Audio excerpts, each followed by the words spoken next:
He was regarded as a total failure, an embarrassment for the Valheim name.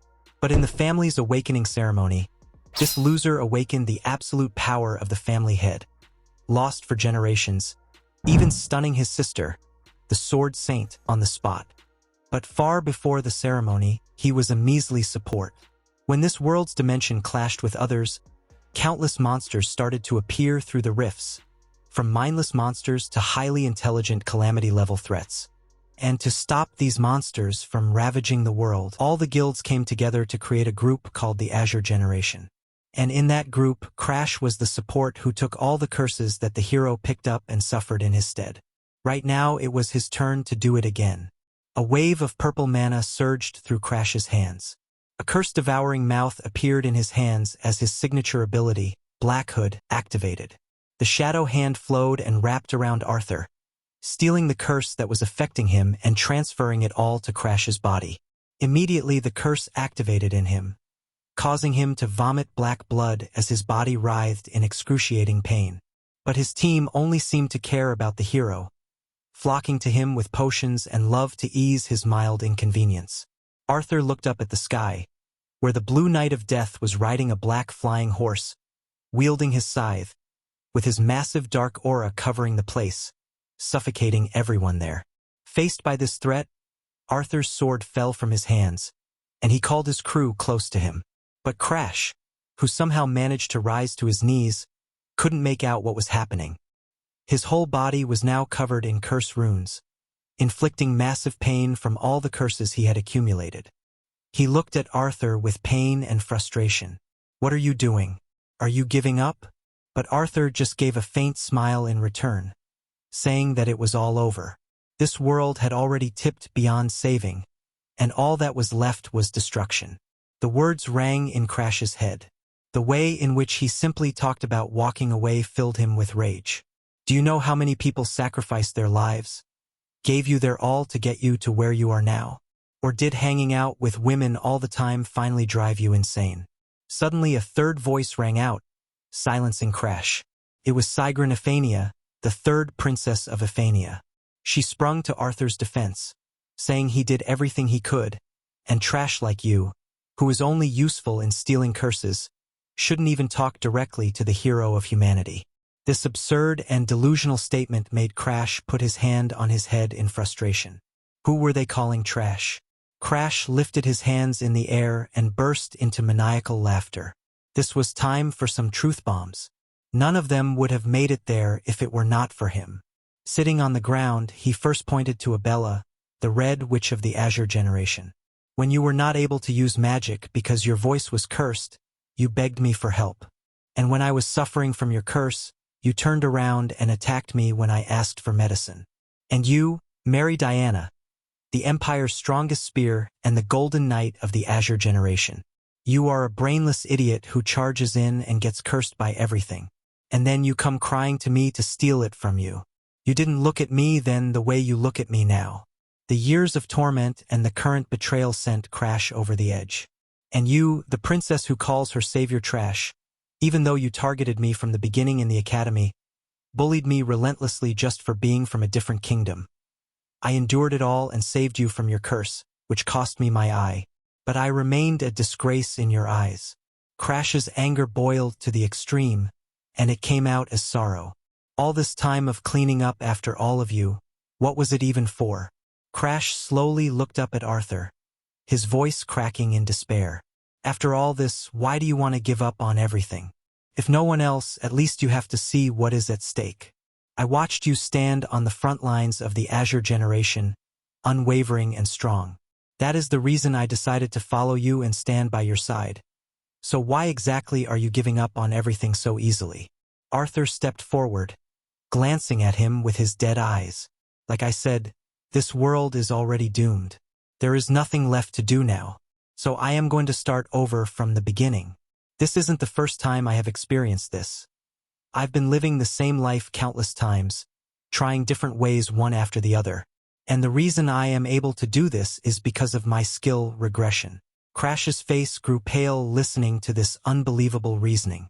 The existence of such a skill was completely unheard of.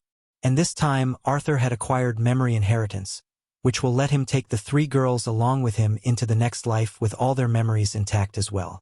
In everything Arthur said, one thing was missing. Crash's voice trembled as he clutched his chest. Then what about me? What is my role in your plan? Arthur's face suddenly twisted in disgust. As for you, you are not needed. Sure, your skill is strong enough to steal away any curse regardless of how strong it is. But every curse you take on breaks your body from within. So even if we regressed with you, what use will you be with your worn-out body? It would be far more efficient to take a fresh, untouched version of you. The words struck Crash's heart, finally opening his mind to reality. Nobody there saw him as a companion to fight alongside and care for. He was never equal to them. They saw him as an item to be used and disposed of. This was his plan from the beginning. And this probably had been his plan in all his past lives. As they walked away, Crash desperately reached out for one final try, which never came. In truth, Crash knew this deep in his heart. If Arthur had really thought of him as a companion, then he would not have stood there doing nothing whenever the Azure generation ignored him. Laying on the blood-filled war zone, Crash cursed everyone for using and abandoning him. Crash clenched his fist tightly as a new wave of determination washed over him. He was not about to let it all end like this. His skill, Black Hood, was not just for stealing curses, it could be used on skills too. But unlike curses, stealing a skill was not easy, so he had never tried it on Arthur. But now this was the only option in front of him. Focusing his aura, he activated his skill Black Hood one last time. At the same time, Arthur was glowing in a golden radiance as he prepared to welcome a new world to start fresh. Black aura surged through Crash as the hands of Black Hood went straight for Arthur. Fueled with countless lives of desperation focused into one, the dark aura enveloped the whole place as it painted everything black. When he opened his eyes, his whole environment felt different. He lifted up his own hands, surprised that they were not the rugged, damaged, curse-ridden hands, but instead smooth and soft like a child's. He jolted up from his bed and looked around. He was inside a room in the Blue Pine Manor, where he lived as a child when he was 15 years old. It seemed like his desperate last-ditch effort paid off. In the very next instant, memories rushed back in, filling his mind with chaotic visions of the world's collapse. Crash shot up from the bed, breathing sharply. In those memories, it had been the heart of winter. He had stood alone on a snow-covered peak, watching Arthur and the others leave him behind without a second thought. Yet now, the air clinging to his skin was thick with the suffocating heat of midsummer. A faint, almost disbelieving laugh slipped from his lips. Somehow, he had truly taken Arthur's return. But as the sound faded, uncertainty followed close behind. Just how had he pulled it off? To everyone else, Crash's Black Hood was an ability that could steal anything without restriction. But only he understood its hidden flaw. Each time the skill was used, a lock would appear, and only by breaking that lock could the theft succeed. The difficulty of unlocking it depended entirely on how much the original owner valued what was being taken. Even something as trivial as a stone could become impossible to steal if it held deep sentimental worth. A power like return, something that defied the heavens, should have been treasured beyond measure. Its lock should have been unimaginably complex. Yet when Crash recalled that final moment before his rebirth, something didn't add up. The Black Hood had activated, but no lock had appeared at all. There was only one explanation. Arthur had no longer wanted that power.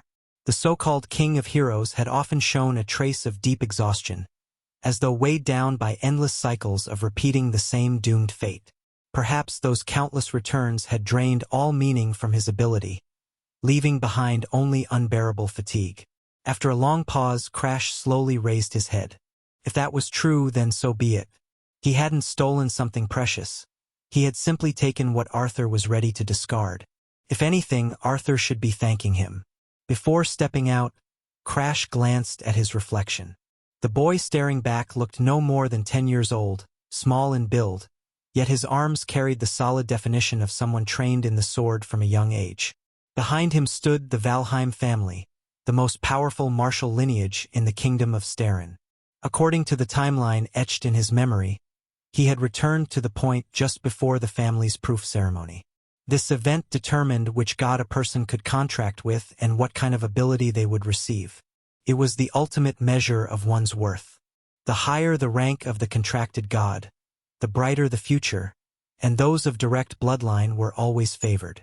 Crash, however, had never been among them.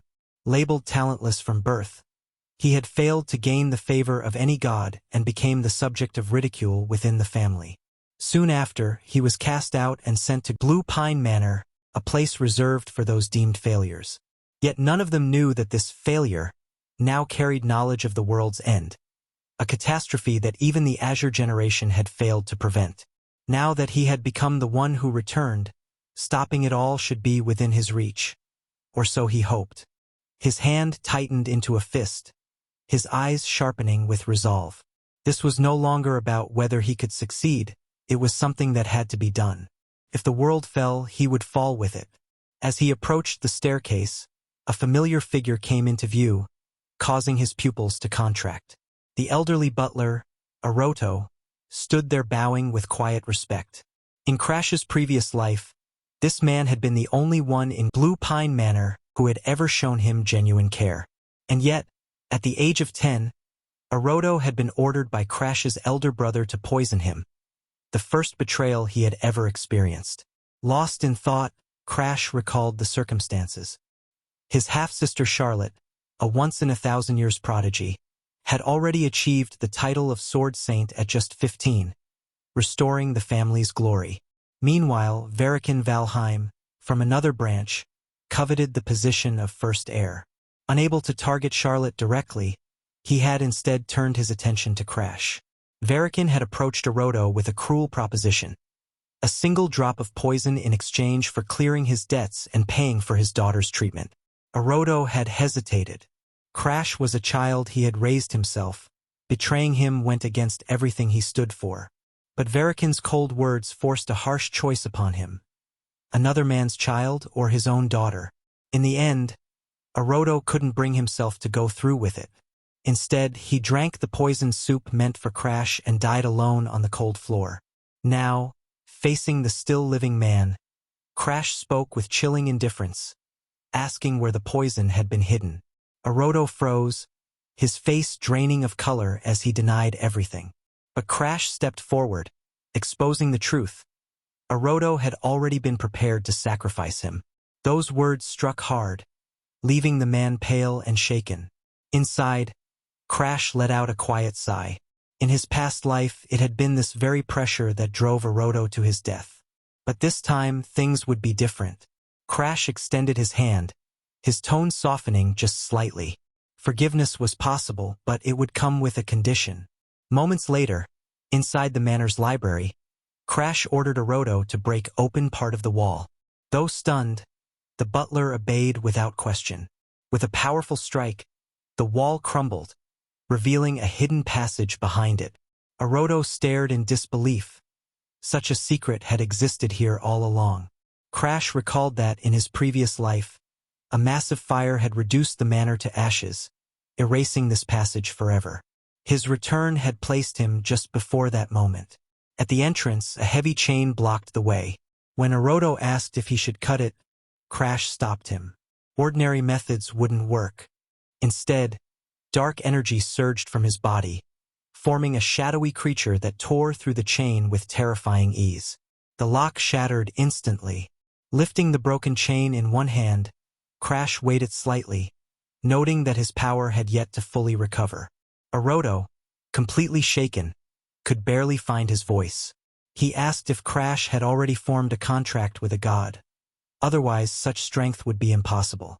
Crash paused, realizing that in everyone else's eyes, he was still supposed to be nothing more than a useless failure. He gave a vague reply, brushing it off as insignificant. As for the hidden passage, Aroto could decide for himself whether to report it. Still reeling from shock, the butler reflected on how drastically Crash had changed overnight. In the end, he made a silent vow: until Crash achieved his goal, he would not reveal a single word. Crash understood immediately. This was the cost of returning. By changing his own choices, he had also altered the paths of those around him. The Oroto who had once betrayed him still existed in his memories, but this version could become someone entirely different. If he could cure Oroto's daughter, then true loyalty would follow. Right now, more than anything, Crash needed to gather allies as quickly as possible. Before anything else, however, the object hidden within that secret passage became Crash's immediate priority. His eyes fixed firmly on the heavy wooden door ahead. In the next instant, he raised his right hand, and a searing energy gathered in his palm, distorting the air around it with intense heat. His body trembled slightly, goosebumps rising along his skin. There was no mistaking this sensation. Behind that door lay the secret manual of Ancestor Dearest. The hidden passage itself had once served as a confidential route for the Valheim family, a place where the techniques and experiences of countless failed members from the branch families had been recorded over generations. These were not divine gifts granted by gods, but hard-earned results born from human effort, precious legacies left behind by those who had strived for the pinnacle despite failure. Originally, this place had been accessible to all, until one individual changed everything. Dearest Valheim. Once regarded as the greatest failure in the family's history, Dearest underwent a complete transformation after encountering the world's erosion, rising to become the strongest of his era. He embodied both extremes, the most useless and the most powerful. At the height of his strength, the world's greatest experts came to challenge him one after another, yet none could defeat him. In the end, he absorbed the very erosion that threatened the world and turned it into his own power, leaving behind a manual detailing how to control it. Unfortunately, time had taken its toll, and parts of that manual had been lost. In the past, Crash could never understand why someone as powerful as Dearest had ultimately descended into madness. Now, the answer was clear. He had failed to control the erosion's power. Once that control slipped, his mind had collapsed along with it. In his previous life, when Crash himself had been struck by the world's erosion, he had relied on Black Hood to weaken the curse and used other curses to counterbalance it, barely managing to survive. Applying that same principle, if he could obtain a controllable curse, he could use it to counter the instability described in Dearest's manual. When the two forces clashed and neutralized each other, he could reach the same level of power as Dearest. With that thought in mind, Crash gave a low, firm order to Oroto. From this moment on, no one was to set foot inside Green Pine Manor. Meanwhile, far away at the Valheim main estate, Varikan tore a letter to pieces in fury. Oroto had actually refused his proposal for the sake of that so-called useless trash. Both Crash and Charlotte were fueling his anger. If not for the impurity introduced into the family's bloodline, he and his sister Lilith would have already secured their rightful position. With a cold expression, he ordered a subordinate to head to Blue Pine Manor and investigate Oroto's sudden change. However, the subordinate hesitated, explaining that Oroto was now standing guard at the entrance with a drawn sword, refusing entry to anyone, even the family head. At the same time, deep within the secret library, Crash sat cross-legged, surrounded by trembling waves of shadow energy. After a while, a faint smile tugged at his lips. Was he finally stepping into the realm of an entry-level expert?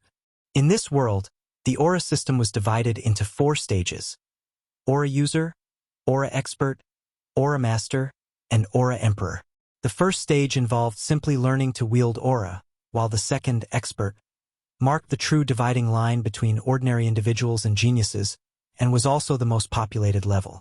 Charlotte, despite being only 2 years older than Crash, was already on the verge of becoming an aura master. Even with his knowledge from rebirth, her talent still felt astonishing. Yet Crash's gaze soon darkened.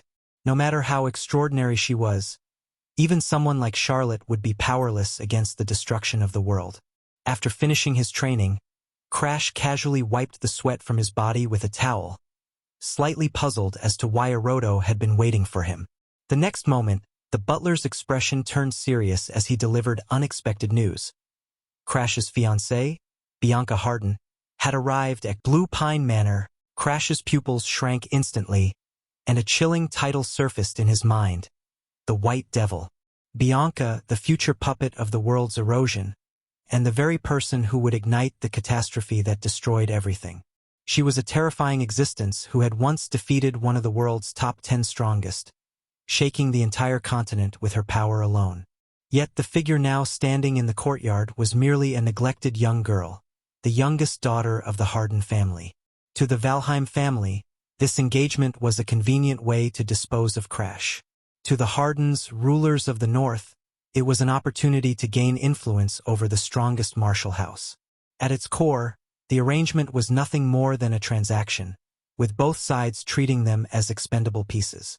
Resting his chin in his hand, a calculating glint appeared in Crash's eyes.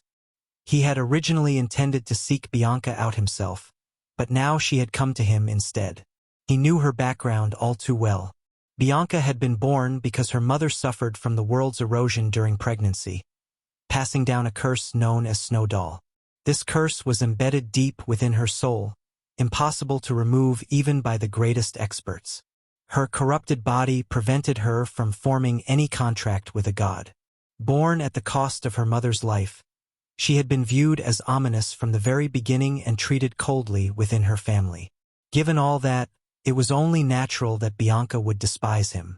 Crash, however, found that detail unimportant, as long as it didn't interfere with his plan to take her curse. The Snowdoll curse was exactly what he needed to suppress the instability of extreme blood immersion. A memory from 5 months earlier suddenly resurfaced. Back then, he had driven Bianca away with harsh words, accusing her family of scheming to take advantage of the Valheims and telling her to stop pretending to be his fiancée. He could still recall her clenched fists and the sound of the door slamming shut, leaving her alone in a cold, empty hallway. Her father's voice had echoed in her ears, reminding her that this marriage was necessary for the survival of their family. Even without emotions involved, she had understood the situation and resented it. Now, back in the reception room of Blue Pine Manor, Crash wore a gentle smile. He apologized lightly for the overly hot tea and suggested taking a walk outside, mentioning the flowers that couldn't be found in the north. He even instructed Arodo to prepare macadamia snacks. His demeanor remained calm and friendly, inviting her to get to know each other properly as fiancés. Bianca followed him silently, suspicion evident in her gaze. Crash casually remarked that her tone sounded more like she was addressing a superior than a fiancé. She said nothing, but unease stirred within her. Something was off, completely off. The last time they met, Crash's eyes had been sharp and hostile, like poisoned blades. Now he seemed like an entirely different person. Even stranger, she had never told him about her fondness for macadamia snacks. As she stared at his back, her heart suddenly tightened. For a fleeting moment, she sensed killing intent from him, a presence that only those who had walked through life and death battles could possess. And that was something that should never have existed in the so-called worthless boy who once did nothing but complain about the world. In truth, Crash could no longer clearly recall how he had treated Bianca in the past. What he did remember, however, was the expression on her face right now, cold, distant, and eerily similar to the one she wore on the day she died by the pavilion near the North Sea. The memory lingered heavily in his mind, and almost instinctively, he forced a bright smile onto his face. "Bianca, you don't need to look so surprised," he said lightly. "I recently formed a contract with a god. My personality and my strength have both changed quite a bit." Bianca gave a small nod, and much of the suspicion in her heart faded. A divine contract. That would explain it. The changes no longer seemed so strange. Still, another thought quietly surfaced in her mind. Crash was being unusually considerate. Could it be that he planned to take the initiative and end their engagement? After all, if he had truly gained power, he no longer needed a political marriage to prove his worth. As if reading her thoughts, Crash suddenly paused. He deliberately lowered his gaze, putting on a slightly dejected expression as he admitted he understood why she might not want to marry him, why she might even wish to break off the engagement. Seeing him like that stirred a faint, indescribable feeling in Bianca's chest. He was a direct descendant of the Valheim family and had already gained recognition from a god. So why did his confidence still seem so fragile? A shadow flickered in her eyes, but when she spoke, Her voice was steady and firm. "I am your fiancé. That won't change." Those words caught Crash off guard. He stared at her unwavering expression, feeling a warmth rise within him that he hadn't experienced in a long time. How long had it been since someone had spoken to him with such sincerity? After a brief pause, he cleared his throat and moved straight to the point. He told her he intended to use his awakened ability to remove the snow doll curse from her body. Bianca's eyes widened in disbelief. Was he planning to take the curse onto himself? Even the most renowned curse specialists had been unable to deal with it, yet he was offering to bear it willingly. Crash's tone remained calm, yet resolute. "Give it to me," he said. "In return, I can grant any wish you have, even if that means ending our engagement." From his perspective, it was a simple calculation. Without emotions complicating things, negotiation would be easier. Bianca herself had no attachment to this arranged marriage, so trading its dissolution for her curse would only benefit him. But Bianca's thoughts went in an entirely different direction. She remembered his status within the family, a discarded failure, and assumed there must be a deep rift between him and the others. Perhaps he had simply grown tired of everything. So tired that he was trying to cast aside even his own feelings. She recalled something a mental magic user had once told her. When a person's mind reaches its limit, their heart begins to break. They may deny themselves or suddenly change completely. It doesn't always mean immediate danger, but it is a sign they are nearing collapse. If someone around you becomes like that, you shouldn't leave them alone. With that in mind, Bianca began to suspect that this wasn't the result of a divine blessing at all, but rather something wrong with Crash himself. Suddenly, she reached out and held his hands. "It's okay, Crash," she said gently. "I believe you can get through this. You don't need to rely on curses. You just need to learn to control your emotions." Crash froze, utterly bewildered. "Bianca, I think you've misunderstood something." But she didn't respond. Instead, she continued speaking as if she hadn't heard him, saying she would visit him more often from now on. Crash could only stare, completely dumbfounded.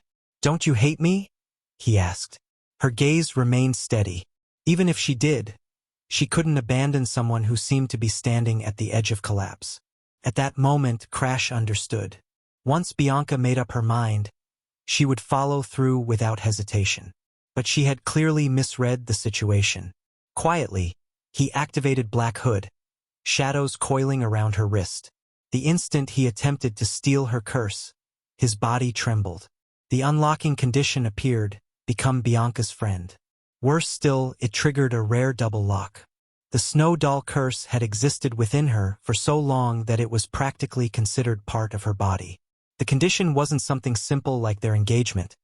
It required genuine friendship, something far harder to achieve.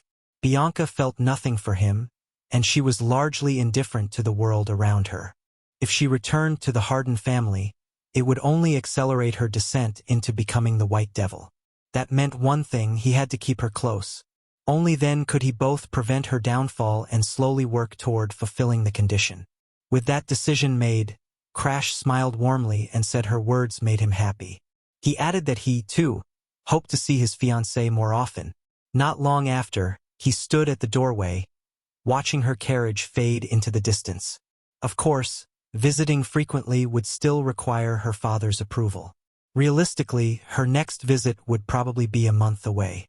But the very next day, a carriage arrived at the manor, loaded with daily necessities. When Crash turned toward the noise, he was stunned to see Bianca standing at the gate. "Good morning, Crash," she greeted calmly. Then, without hesitation, she announced that she would be living at Blue Pine Manor from that day forward. Time passed. One morning, Crash opened his eyes and found Bianca curled up quietly beside his bed, fast asleep. Looking at her small figure, he couldn't help but sigh inwardly. She had slept there again. If anyone saw this, it would definitely lead to misunderstandings. Even during training, he found himself distracted. Before he realized it, several months had already passed since they began living together. Thinking back, Bianca had always been emotionally distant, even toward her own family. Perhaps that very detachment could become the key to forming a bond with her. As time moved on, the year drew to a close, and the opening of Len Academy approached. This institution, jointly founded by the four great kingdoms and the empire, was dedicated to cultivating talents capable of resisting the world's erosion. It only accepted students at the age of 16. In his previous life, it had produced many members of the so-called Azure generation, individuals with overwhelming, almost unfair abilities. Remembering that, Crash quietly clenched his fists. With his knowledge from the past, he knew their weaknesses. If he enrolled, he would have opportunities to take their abilities one by one. However, his current growth had reached a bottleneck. Relying solely on the ancestral manual, he could only reach the beginner level of an aura expert. It was becoming clear. He needed to take Bianca's Snowdoll curse as soon as possible. Later, when he entered the training grounds, he found Bianca already waiting for him as usual. "You're here again?" he asked casually. She stood and answered seriously, "Yes." Since moving in, she had followed him everywhere like a hatchling, rarely letting him out of her sight. Even the smallest things, like where he was going, she would ask about. Crash scratched his head helplessly. Just how long would it take for her to truly see him as a friend? At that moment, Bianca held out a book and asked if he wanted to go out together. She had received an invitation to the Sanctuary of Stars, an annual social event for young nobles in the Kingdom of Starin. Attendance was mandatory unless there were special circumstances. Crash immediately recalled fragments from his past life. He had secluded himself back then and never attended, but he knew certain important figures would be there. More importantly, given his reputation, Bianca would likely be ridiculed because of him. Bianca's eyes sparkled faintly. It didn't matter to her. Protecting one's partner was the duty of a fiancé. Crash gently reached out and placed a hand on her head. "I'm not asking about duty," he said softly. "I'm asking what you really want." For a moment, Bianca couldn't answer. During these past months, Crash had treated her with a kind of warmth she had never experienced before. Asking about her preferences, spending time with her, guiding her through simple, ordinary moments, felt unfamiliar, yet comforting. Finally, she lifted her head, her gaze clear and determined. She would go with him, not as his fiancé, but because she wanted to. A few days later, the two of them appeared together in the grand hall of the Sanctuary of Stars. In this world, nobles were respected because they were meant to stand against the world's erosion in place of ordinary people. But as Crash looked around at the crowd, lost in celebration and indulgence, he couldn't help but wonder whether these people could truly bear the future of the kingdom. "Welcome, young Master Crash Valheim, and Miss Bianca Harden." The moment the hostess finished her introduction, the hall immediately buzzed with whispers. People openly mocked them, calling Crash the useless younger son of the Valheim family and Bianca the cursed daughter of the northern rulers, remarking how her beauty was wasted and how the two of them, engaged since childhood, were nothing more than a fitting pair of misfits. Crash remained completely unfazed, his expression indifferent. To him, lowering himself to care about the chatter of these shallow nobles would be the real humiliation. Amid the noise, a voice rose above the rest, noting with interest that this was the young master of the Valheim family. Crash's gaze swept toward the speakers, three individuals who, in the future, would become part of the Azure generation, known as the kingdom's three heroes. Their attention wasn't truly on him. It was on Charlotte. As if on cue, Charlotte appeared the next moment, dressed in red, her expression filled with disdain as she dismissed both the gathering and the nobles around her, openly remarking that while the dress was acceptable, everyone trying to approach her was far too weak, making the so-called Sanctuary of Stars feel more like a dumping ground. Beside him, Bianca gently tugged at his sleeve and quietly told him not to pay attention to what others were saying. That small gesture stirred something in Crash. Despite being the target of the same gossip, she was concerned about him first. Before he could respond, the hostess announced another arrival, welcoming Lord Darren Damperion. The atmosphere shifted as the famed alchemy prodigy entered, the very person Crash had come here to meet. Memories from his previous life surfaced immediately. He recalled lying there, his body covered in strange, black, vine-like curse marks, while Danparayan had leaned in with overwhelming excitement, eagerly examining him and muttering about erosion-type curses and possible solutions as if he had found a fascinating experiment. That chaotic encounter had been Crash's first meeting with the world's greatest alchemist. The scene returned to the banquet hall of the Sanctuary of Stars. While Dan Lyon's attention was momentarily drawn away by the gazes surrounding him, Crash moved quietly to the long table, picked up a plate of delicate pastries, and handed it to Bianca. "Wait here for me," he told her. Bianca, already chewing, could only nod and give a muffled ahem in response, clearly more focused on the food than anything else. As Crash turned to leave, he unexpectedly met Danforian's sharp, scrutinizing gaze. The intensity of it lingered, as if the man were trying to piece something together. Then, suddenly, recognition flashed in his eyes. Crash looked far too similar to Charlotte Valheim. Noticing the shift, Crash's lips curved slightly as he said, "So, noble alchemist, you're interested in me?" The teasing remark instantly wiped away any trace of a smile on Danforian's face. His expression hardened, eyes narrowing as he replied coldly, "What a provocative little brat. Since you've managed to pique my interest, you'd better be prepared for what comes next." Before long, the two stood in a quiet room inside the banquet hall. With his back still turned, Danforian spoke again, his tone deceptively casual. "Young master of the Valheim family, how old are you this year?" Crash lowered his gaze slightly, answering in a calm, unwavering voice, 13. The answer was simple, but both of them knew it didn't match the maturity he displayed. Without another word, Danforian moved, one sword raised, the other thrown straight at Crash. Caught off guard, Crash's pupils shrank as he hurriedly raised his arm, barely managing to block the incoming blade with the hilt of his sword. The impact numbed his arm instantly, but he gritted his teeth, tightened his grip with both hands, and pushed forward to meet Danforian's next strike head-on. In the next instant, Crash countered, his blade sweeping back as a sharp blue arc of aura traced along its edge. Danforian blocked the attack, disbelief flashing across his face as he snapped, "Wasn't it said that you were a good-for-nothing waste?" Crash's expression didn't change, but his thoughts moved quickly. He knew brute force would be meaningless against someone like Danforian. As their blades locked and sparks flickered between them, he lowered his voice and said, "That research of yours on neutralizing curses, I can help you with it." The words struck immediately. Danforian's pupils contracted sharply, and his tone sharpened as he replied, "How much could trash like you possibly understand about alchemy? And you dare speak of cooperation?" Crash didn't falter. He slipped past the next strike, already certain he had hit the mark. Pressing forward again, he continued, "Using one curse to neutralize another. The problem cursebreakers still haven't solved. If you want to become a first-rate alchemist, you'll have to prove it works. If you're willing, I can use my ability to steal curses to help you complete that research." "Steal curses," Danforian repeated, freezing for a moment as fervor flickered in his eyes. "If it's true, then it proves curses can be controlled, and your theory is valid." Danforian leaned in slightly, his tone suddenly light, almost playful. "Then what do I have to give in return? Or is it that you want to be my boyfriend?" Crash's face twisted in clear disgust as he cut him off. "Enough nonsense. There's a high chance I'll end up carrying more than one curse in the future.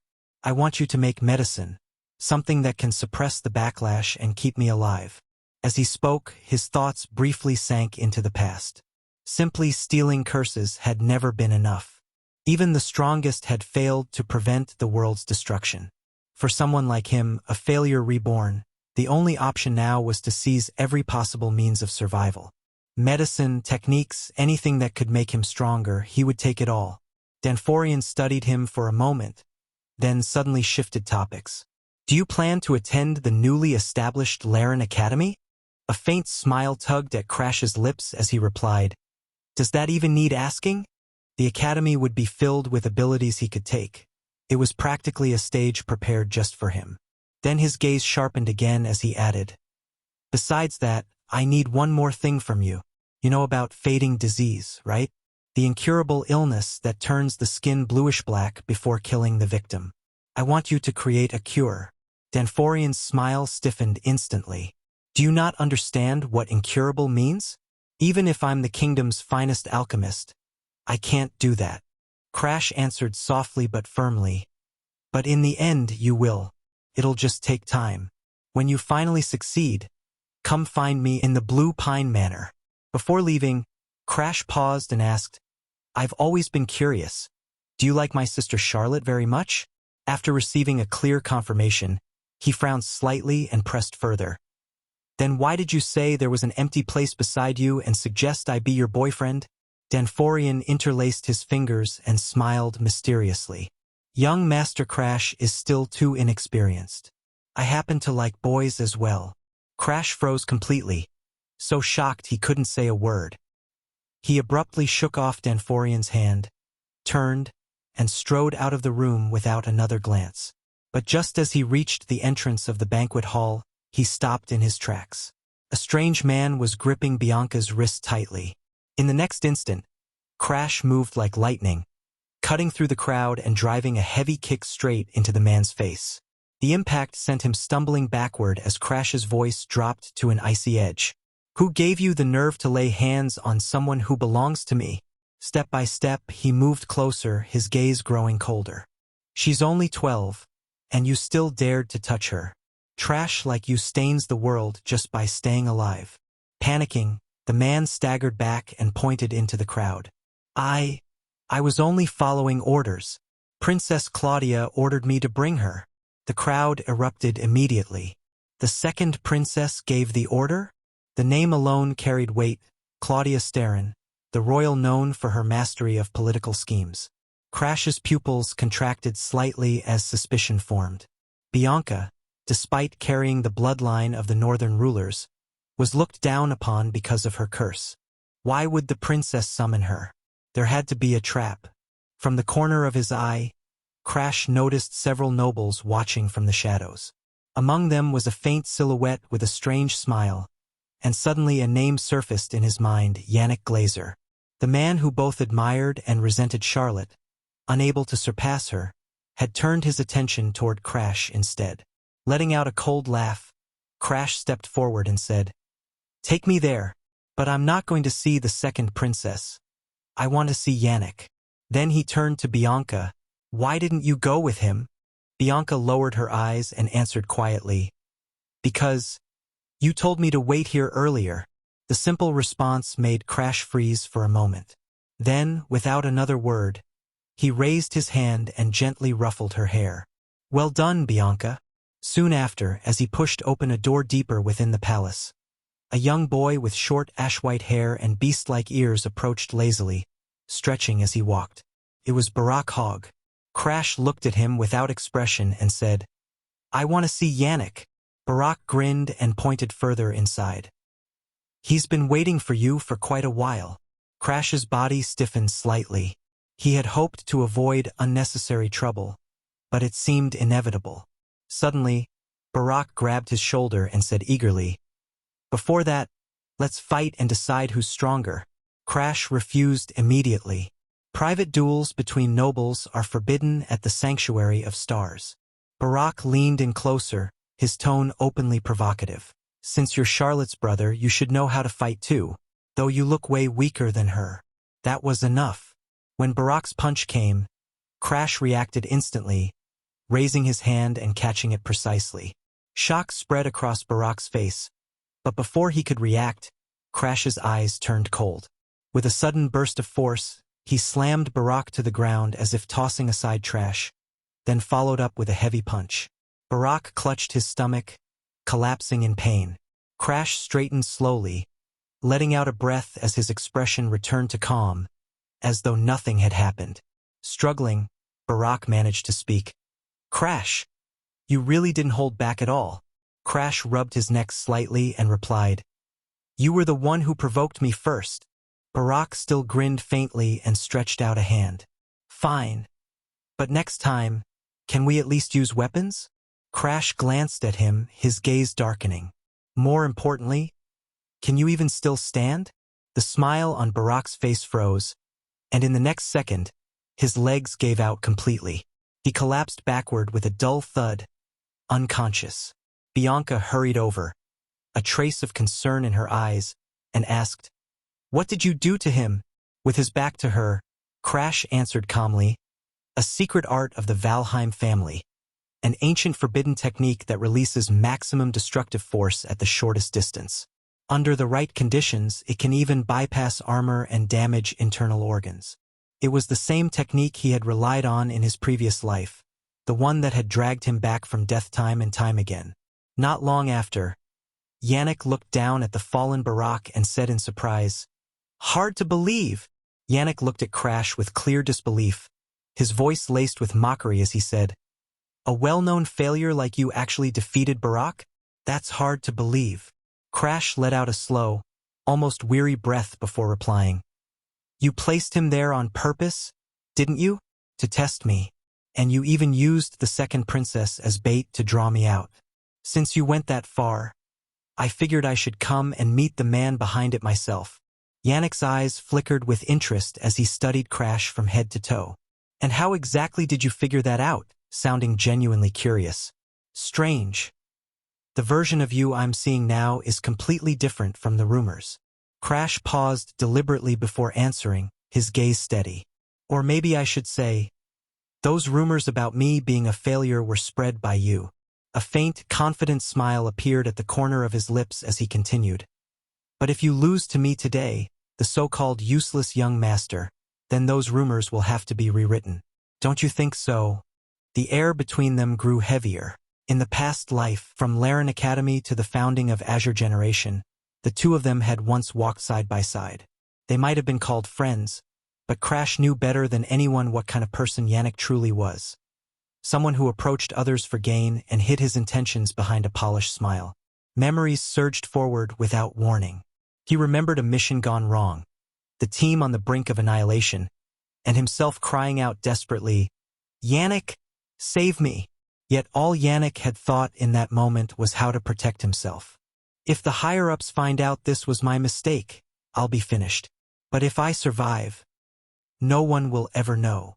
Stepping out of the shadows with that same gentle smile, he had added, "So I'll just pin everything on you, Crash. Everyone already dislikes you anyway. It'll be easier that way." He had even thanked him, for staying by his side until the end. Back then, Crash had roared in fury. "Since when did you ever treat me as a friend? You only got close to me because of Charlotte, didn't you?" Yannick's expression had snapped instantly, his voice turning sharp as he shouted, "That's exactly why I hate you. You have no ability, yet your instincts are disgustingly sharp. You always tear open the truth without thinking about the consequences." Then, with cold finality, he had added, "If Charlotte gets married, this fake relationship between us ends today. And that's better. She won't have to attend your funeral on the same day as her wedding." The memory faded as quickly as it came, replaced by the present. Yannick's voice pulled him back. "You know," he said with a faint smile, "the way you talk, it's just like Charlotte." A surge of dark purple-black energy erupted around Crash. His eyes turned icy as he snapped, "Don't say my sister's name so casually." Then, after a brief pause, his lips curved slightly. "You think I'm like her? Then congratulations, you're right about one thing. I never refuse a challenge." In the next instant, Crash's fist shot forward, wrapped in violent violet energy. But just as the blow was about to land, thick vines burst from the ground and lashed around his limbs and waist, binding him tightly before slamming him into the floor with brutal force. Crash caught himself with one hand, barely stabilizing as Yannick let out a light laugh. "Is that all you've got, Crash? You should really be using a weapon." Raising his hand slightly, he added with pride, "This is the Glazer family's secret art, using spiritual energy to strengthen and control plant life, then multiplying it through regenerative techniques." Crash glanced at the vine coiled around his arm, then calmly grabbed it and snapped it in half. Holding the broken piece like a short staff, he said, "You want me to use a weapon? Fine. I'll use your wood to beat you." "Bruh, that is a crazy thing to say to the guy." A cold smile spread across Yannick's face. "Then try blocking this." Before his words had even fully left his mouth, countless sharpened vines shot toward Crash from every direction. Crash's movements became a blur, his footwork shifting rapidly as the makeshift staff spun through the air, leaving behind layers of afterimages. Each incoming vine was struck down with precise, efficient blows. Yannick's expression stiffened, his confidence faltering. He dodged all of them? How is that possible? He muttered under his breath. If it were Charlotte, that would make sense. But him? No matter how he tried to rationalize it, he couldn't understand. What he didn't know was that Crash had already seen through all of his techniques long ago, back in a life where he had grown thoroughly tired of them. Crash suddenly stopped moving, then looked straight at him and said, "Yannick, you were thinking about Charlotte again just now, weren't you?" Yannick's face darkened instantly. Slamming his fist into the ground, he shouted, "Watch your mouth when you speak to me."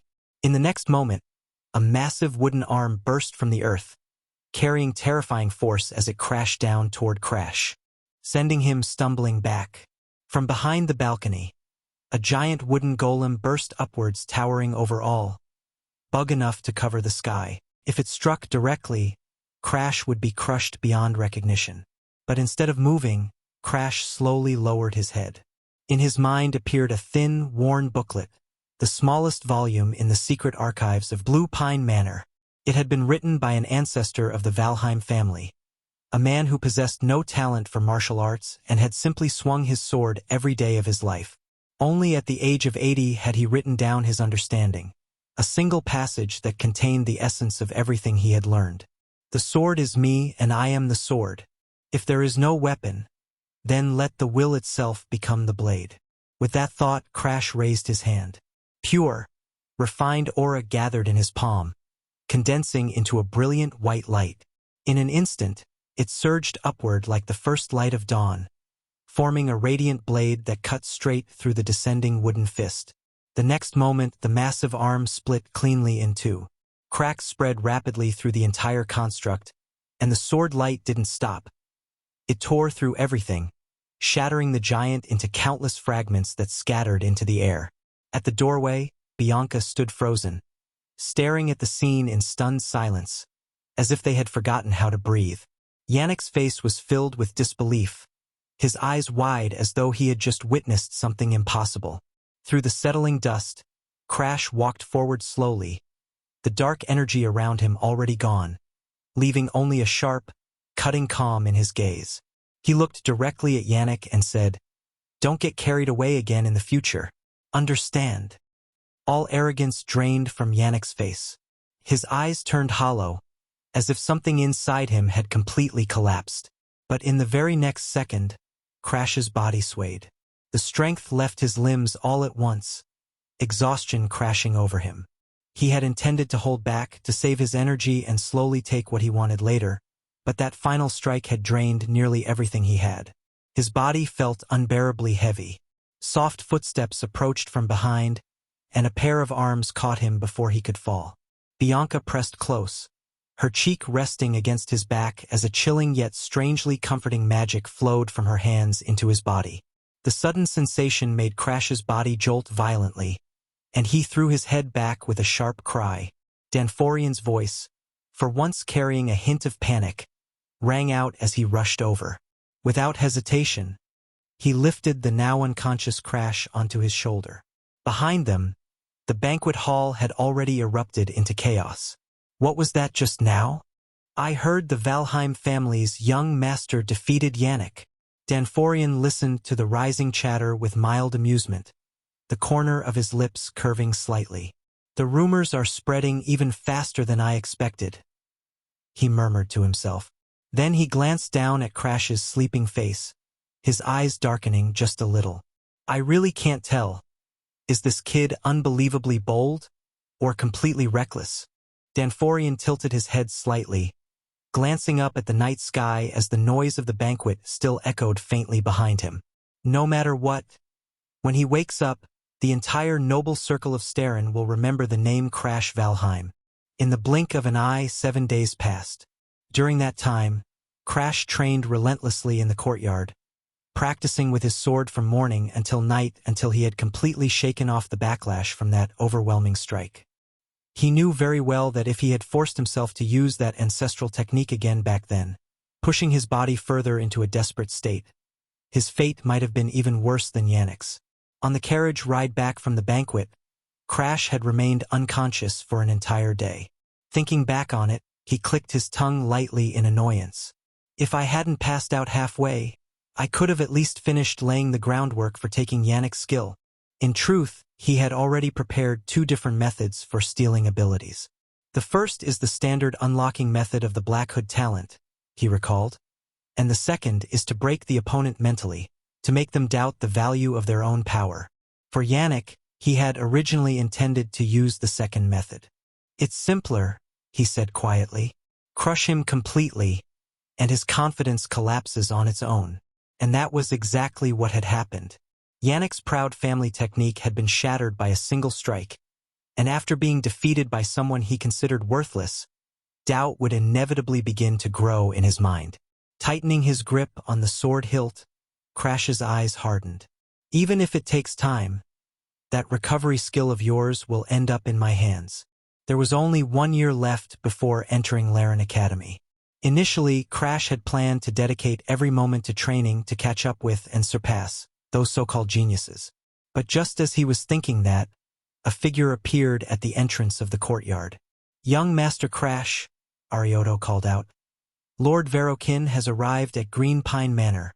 Crash let out a quiet scoff. "My dear brother finally couldn't hold back any longer, huh?" he muttered before heading inside. Dropping casually into a chair in the sitting room, he waved his hand dismissively. "Let him in." As Arioto stepped away, Bianca approached, holding a glass of water. She frowned slightly and said, "You smell strongly of sweat." Crash paused, then instinctively tugged at his collar and sniffed himself. After a moment, he shrugged. "I guess I've gotten used to worse." In his previous life, the stench of corrosion had dulled his senses long ago. Still, it made sense. Circulating battle aura to its limits forced impurities out along with sweat. Bianca's expression didn't soften. Instead, she spoke firmly. "Before seeing Verokin, you should wash up first." Crash waved her off without even thinking. "I'll be fighting later anyway. Washing now would just be a waste of time." Bianca immediately stepped back, her entire body radiating refusal. "Then please don't come near me before that." Crash froze for a second, then raised an eyebrow. "Bianca, are you giving orders to your fiancé now?" Seeing her slightly flustered reaction, something stirred faintly in his chest. In his previous life, trapped in constant struggle and destruction, he had never experienced moments like this, simple, almost peaceful interactions. He suddenly thought of Arthur. "If that guy saw me like this," Crash murmured inwardly, "he'd probably glare at me like always." Arthur had never allowed himself to relax, always standing at the very front line. "So where are you now? And what are you doing?" Just then, a cold voice cut in from outside. "Looks like you're enjoying yourself with your fiancé, Crash." Crash turned his head and saw Verokin Valheim standing at the doorway, ambition practically etched into his features. His gaze was sharp and cutting. "Those rumors about you defeating Yannick," Verokin said slowly, "are they true?" In the past, Crash wouldn't have even dared meet his eyes. Now he simply leaned back and gave a light chuckle. "Brother, you should be quite busy yourself. What brings you all the way out to a remote place like Green Pine Manor?" Verokin paused, clearly not expecting that kind of response. Then, with a faint sneer, he said, "I heard Laren Academy doesn't care about family background, only results. If that's the case, you should prepare yourself properly." Crash tilted his head slightly. "Isn't that normal?" From an ordinary person's perspective, worrying about exams seems reasonable. The words made Verokin's expression stiffen slightly. Even the strongest empire feared the Valheim family. He had never needed to concern himself with such things. Letting out a dry cough, he shifted the topic. "I didn't come here to argue. I'm delivering a family order." Crash's eyes narrowed slightly. "Go on. You're to head to Grill Volcano and deal with the world's erosion there," Verokin stated flatly. Crash's pupils shrank for a brief moment. Erosion missions are only mandatory after 15, he pointed out. Verikin's gaze pressed down on him deliberately. You don't need to worry. I'll accompany you as your guardian. Since you managed to defeat Yannick, surely something like this won't scare you. Crash saw through it instantly. Test his strength, then bring him under control. Instead of arguing, he simply stood up. All right, he said casually. Then let's leave now. Compared to peaceful daily life, he was far more accustomed to dealing with erosion. Even if this was a trap, he already had a way to deal with it. At that moment, Bianca hurried over, clutching a book. Where are you going? She asked. Crash gave a brief explanation, but as soon as she understood, her brows knitted together. Sending a 13-year-old to stop world erosion? That's absurd. Verikin's expression darkened immediately. You cursed snow woman, he snapped. How dare you interfere in Valheim family matters? Crash stepped forward at once, pulling Bianca behind him. She's my fiancée, he said firmly. A magnanimous elder brother wouldn't stoop to arguing with a 12-year-old, would he? Verikin snorted coldly and turned away without another word. Once he was gone, Crash reached out and lightly rubbed Bianca's head. You did well just now, he said with a faint smile. I'm very satisfied. Bianca blinked in confusion, hugging her book. I didn't do anything. Crash's hand paused briefly in her hair before he replied softly, That's fine. Even if you didn't realize it. She looked up at him seriously. Then make sure you take care of yourself. Crash turned, gripping the sword at his waist. Then I'll be counting on that. Wish me luck, Bianca. When they finally arrived at their destination, Crash immediately noticed how unrecognizable the place had become. The once majestic mountain range of Grill Volcano had turned into a vast swamp, the land warped and corrupted. So this is a 3-star erosion zone, he muttered quietly. World erosion meant reality itself was being consumed by another dimension, where twisted lifeforms roamed freely. If it progressed too far, the entire area would be lost completely. Crash looked around calmly, far too composed for someone his age. A nearby knight noticed and said, The purification troops haven't moved yet. Once the lord of this area is eliminated, they'll advance immediately. Lord Verikin is a high-level expert. Dealing with it shouldn't be difficult. Crash didn't respond. Instead, he raised his sword casually and slashed forward. A massive beetle-like creature charging toward them shattered instantly. One of the knights stared in surprise. Have you dealt with world erosion before? Crash lifted his chin slightly. I'm only 13, he replied. Wouldn't it be stranger if I had? At the side, veins bulged faintly on Verikin's forehead. This brat, he thought, irritation rising. When he had first entered an erosion zone at 15, even his confidence had nearly been crushed. So what gave Crash the right to stand there so calmly? Suppressing his emotions, Verikin spoke in a measured tone. This is likely a 3-star erosion lord, one capable of maintaining a physical form. From here on, we proceed carefully. Hearing that, the knights' expressions turned pale, their bodies stiffening instantly. Looking at their backs, Crash thought to himself that it seemed he wouldn't need to interfere after all and should instead focus on his own objective. But in the very next moment, his pupils suddenly widened.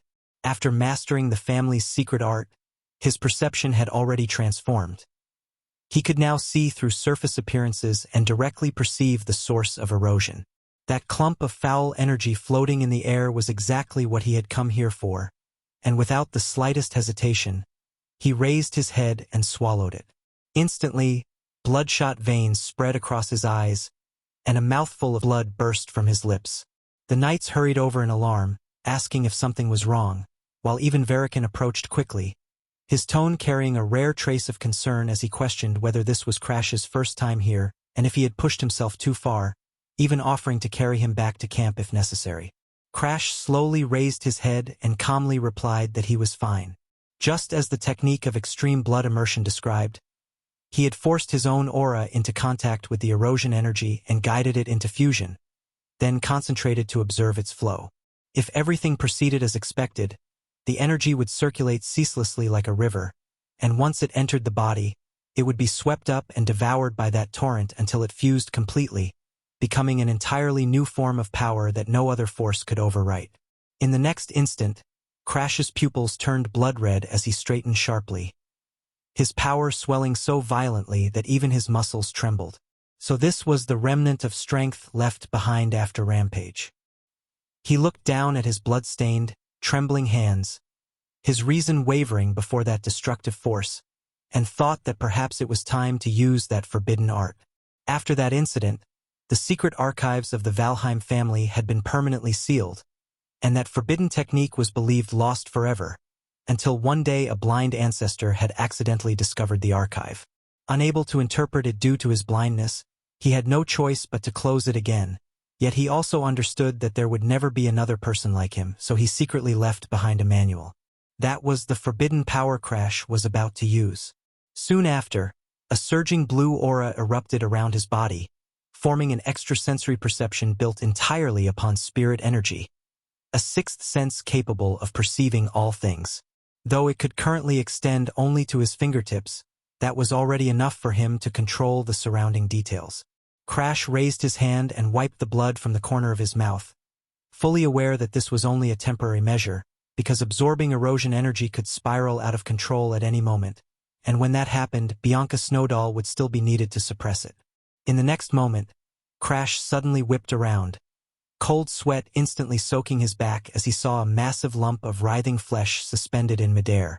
A twisted human face abruptly appeared before his eyes, its many eyes snapping open all at once, and then the mass slowly reshaped itself until it condensed into the outline of a man. Verikan immediately shouted a warning, declaring that it was a 3-star erosion lord, the thousand-faced demon, prompting the accompanying family knights to instantly draw their swords and stand on guard, their expressions heavy as if facing a deadly enemy. At the same time, blazing fire engulfed Verikan's body, leaving only a pair of icy eyes sweeping across the sea of flames, while a nearby apprentice knight looked on with fanatical awe and exclaimed that Lord Verikan's flame magic was as astonishing as ever. Not merely dazzling, but powerful enough to destroy anything it touched and burn it into ashes. Yet Crash's gaze remained fixed on that flaming sword, recognizing it as Ignis, a shadow engraved deep into his bones, because in his previous life it had been this very move that completely burned away his left arm. He could still recall how Verikan had once stomped him brutally into the dirt, looking down from above as he roared with crushing arrogance, asking if Crash could finally see the gap between them and declaring that he had no time to waste on trash like him. In that previous life, Verikan had been nothing short of a complete madman, and now Crash sincerely hoped he had not changed in the slightest. As that memory resurfaced, a sickening fire of vengeance ignited in Crash's eyes, and almost at the same moment, a dense purple aura exploded from his body. Elsewhere on the battlefield, a knight suddenly let out a shrill scream as his body twisted violently within the erosion energy, his facial features gradually melting away until his entire face became a smooth and grotesque sheet of flesh. Another knight pointed at the thousand-faced demon in terror and shouted that it was a face curse, insisting that they should retreat immediately, because if even veteran knights struggled to resist those cursed tentacles, then charging in with a group of recruits would be nothing more than suicide. In stark contrast, Verikan drew his sword in a violent motion and, instead of retreating, shot straight toward the thousand-faced demon wrapped in raging flames. With fire surrounding his entire body, he transformed into a blazing meteor and crashed down from the air. The monster opened its mouth in a soundless shriek but had no chance to dodge before it was reduced to ashes within the bursting firelight, the ground trembling violently from the impact. Standing firm with his sword in hand, Verikan roared at the retreating soldiers, ordering them to stop and declaring that he would tear open a path himself. The surviving knights were stunned for a moment before erupting into fanatical cheers, praising him as expected of Lord Verikan of Valheim. However, as he swept his gaze around, confusion crossed his face as he muttered to himself, wondering where Crash had gone and whether he had already been swallowed by an erosion monster. At that moment, Crash was crouched behind a massive boulder, having clearly seen a tear of blood slide from the corner of the monster's eye, something that was far from normal. In the next instant, the thousand-faced demon's body began convulsing violently as countless blurry human faces within it twisted madly, black slime pouring from their eye sockets.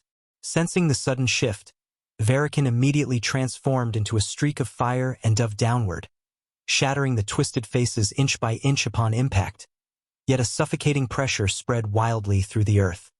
His expression turned ghastly as he realized that this overwhelming evil aura had to be cut down before it could fully mutate. Raising his flaming sword high, ordering them to continue attacking with full force before the creature could mutate completely. This time, however, no response came from behind him. Verikan spun around sharply, only for his face to drain of color as he saw the knights standing utterly still, their bodies rigid as if their souls had been hollowed out. Fury surged within him, and he barked at them, demanding whether they still dared to call themselves Knights of Valheim, asking if they were truly so terrified by such a trivial curse. Yet not a single voice answered him. Their eyes were empty, their expressions lifeless, like puppets suspended on invisible strings. Only then did the truth sink in.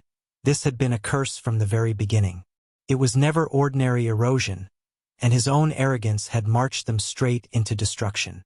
In that instant, the confidence in his gaze shattered, replaced by a deep, gnawing terror. The once peerless heir of Valheim now stood on the brink of collapse, his face etched with despair as a formless whisper crept into his ears, its voice cold and insidious. It mocked him mercilessly, telling him he had always been a fool, that his sister Charlotte had surpassed him long ago, that he was nothing more than useless trash propped up by his family's name. It reminded him that his men had died because of his pride, that even now he thought only of saving himself, and that someone like him had no right to live. As the voice faded, the thousand-faced demon's decaying claws came crashing down toward him. Just as they were about to tear him apart, a faint green flash cut through the rain, striking him and knocking him violently aside, barely pulling him from death's grasp. Gasping, he forced his eyes open, only to freeze at the sight before him. Crash, the younger brother he had always dismissed as worthless. Disbelief and confusion tangled in his voice as he demanded to know why he was there. Crash met his gaze without emotion and explained that he had remained hidden the entire time, observing the battle from the shadows, and that when the demon struck, he had used its blind spot to drag Verikan out of danger. Struggling, Verikan planted his hand against the ground and tried to stand, but the moment he shifted his weight, his strength gave out and he collapsed again. Watching him, Crash let out a quiet, almost mocking laugh, remarking that with a body in such a state, one that couldn't even gather battle aura anymore, was he really certain he didn't need help? Teeth clenched, Verikan forced himself upright, stubbornly rejecting the offer and insisting he would never rely on someone he considered worthless. Yet even as he spoke, his body trembled, and his gaze darted uneasily through the rain-drenched forest as he questioned whether the thousand-faced demon was still lurking nearby. Crash's voice cut in steadily, pointing out that they had been moving for some time without leaving the forest, which could only mean the entire erosion field had already sealed itself. Simply put, unless they killed the creature, there was no escape. Without pause, Crash revealed that he possessed a final technique, one personally taught to him by Charlotte, and that it was the very reason he had been able to defeat Yannick at the Sanctuary of Stars. Verikan hesitated, his voice strained as he asked whether such a move could truly kill something like the thousand-faced demon. Crash answered without the slightest doubt, saying that staying here would only lead to them being consumed by erosion anyway, so it was better to stake everything on a single decisive strike. Even if Verikan didn't trust him, he should at least trust Charlotte. At that, Verikan let out a bitter, hollow laugh, muttering that Charlotte truly was a genius, before driving his sword point first into the mud as he admitted that if they failed, both of them would die here. Crash's lips curved faintly, and he answered with quiet certainty that they would walk out alive. The oppressive presence of the thousand-faced demon closed in through the rain-soaked mountains, its curse-laden aura clinging to their skin like something alive. Crash turned to Verikan and asked in a low voice if he was ready. Verikan lowered his head, staring at his palm as a small cluster of flames flickered into existence, and when he lifted his gaze again, the arrogance that once defined him had vanished. With a subdued resolve, he told Crash to begin, temporarily lending him a portion of Ignis's power. Drawing in a deep breath, Crash ignited in blazing blue flames, closing his eyes as the rain streamed down his face, pouring every fragment of his focus and strength into the edge of his blade. Varikin could only stare, stunned into silence.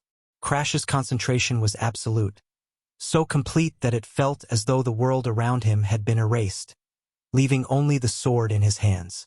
The aura enveloping him was something far beyond anything Varikin had ever touched. Earlier, he had scoffed at the idea of combining Ignis with Charlotte's technique, dismissing it as madness, but now he understood. This was a realm he could never reach, no matter how hard he tried.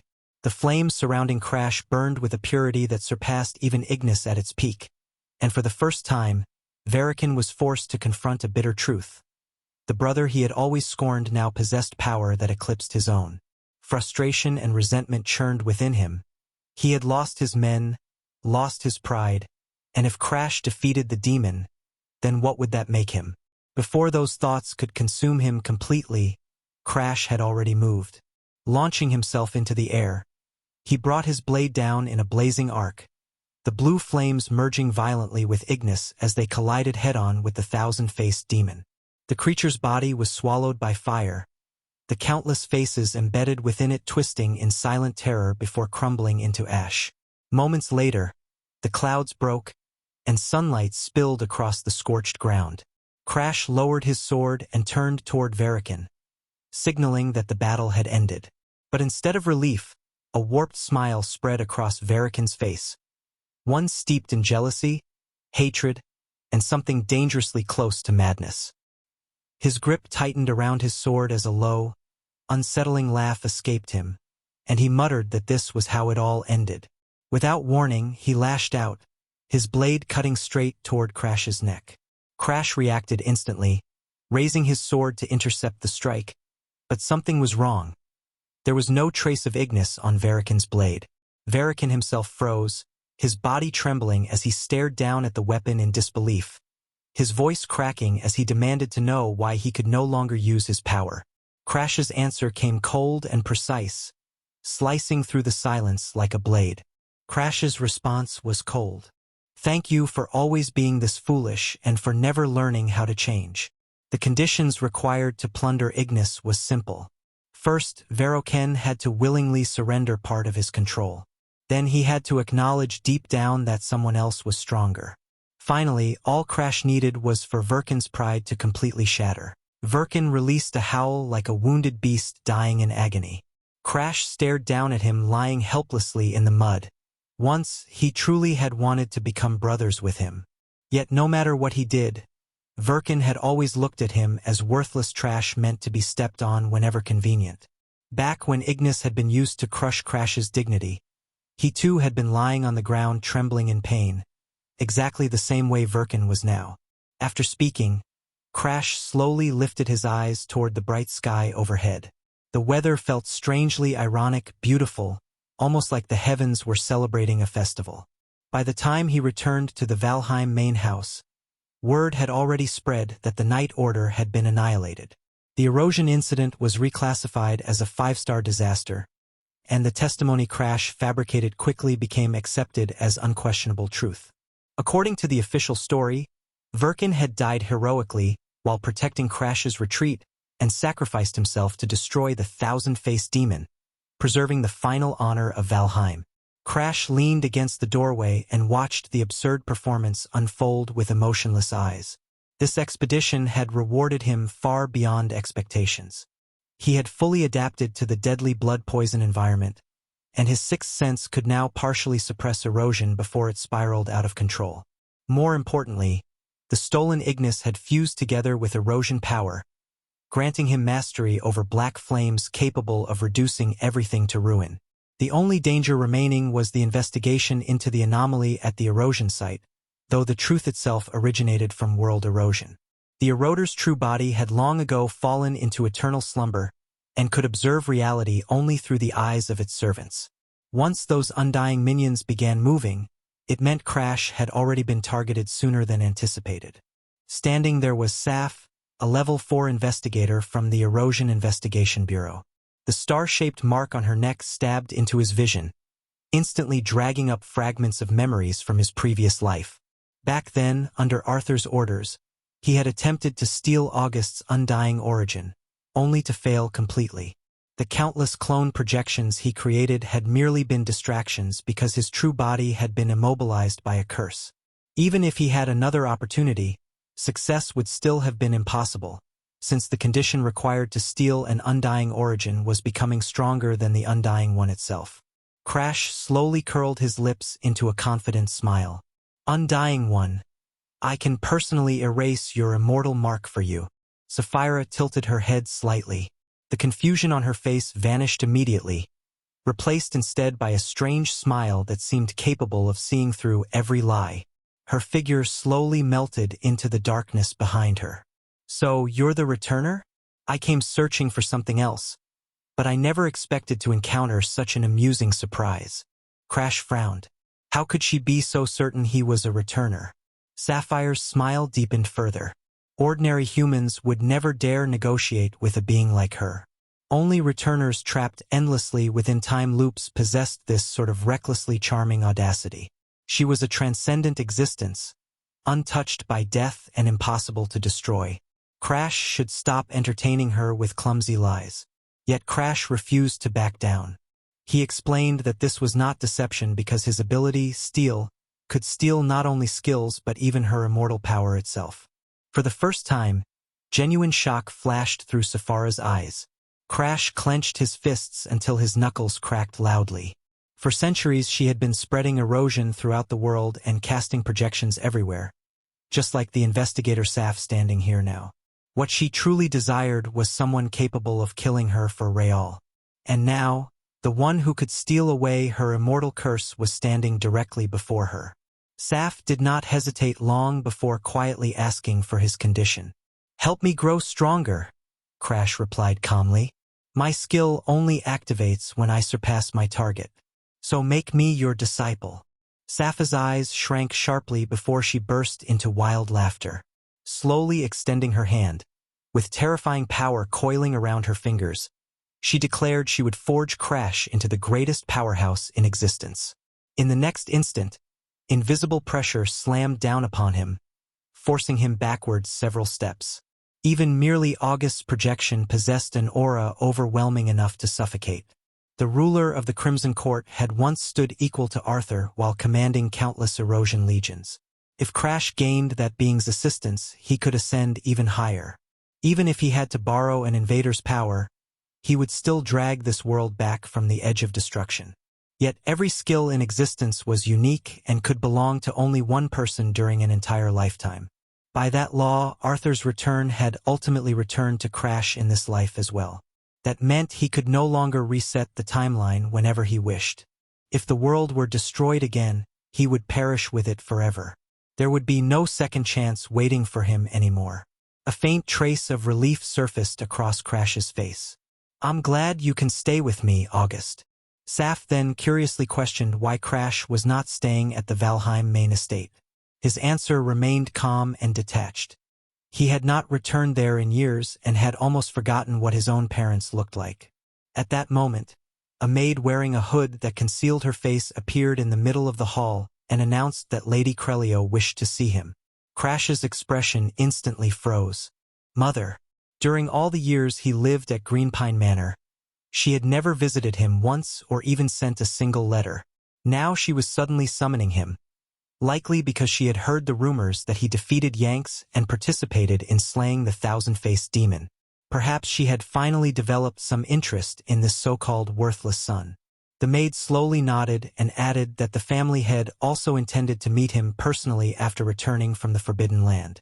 That ruler of the family, who had already stepped into the realm of demagogues, had perhaps sensed through the power of the stars the immense strength rising within Crash and the abnormal fluctuations hidden inside his soul. The maid continued by explaining that Lady Crelia hoped he would remain within the main estate until then. But Bianca was still waiting for him back at Greenpine Manor. Crash immediately turned and walked away. This wasn't an order personally given by Father. In that case, I'm leaving first. The maid stared at his departing figure in complete shock, clearly unable to believe anyone would dare disobey the lady of the house. Crash walked out without even glancing back once. When father truly wants to see me, I'll return myself. Otherwise, he can come find me instead. The carriage soon arrived back at Blue Pine Manor. Before stepping down, Crash instructed Sapphira, who had transformed into a crow. There's a purple-haired girl inside. Be kind to her from now on. At the same moment, Bianca came rushing over clutching a book tightly against her chest, as though she had hurried there immediately after hearing news from the library. Crash lowered his gaze toward her, a faint smile appearing at the corner of his lips. See? I told you long ago that I would return on time. Just then, Arioto handed him a letter that had arrived from young Master Damper Lion. The message explained that the medicine Crash requested for fading disease had finally been completed. Crash handed the letter back calmly. When Damper Lion arrives at Green Pine Manor, offer him the highest level of hospitality.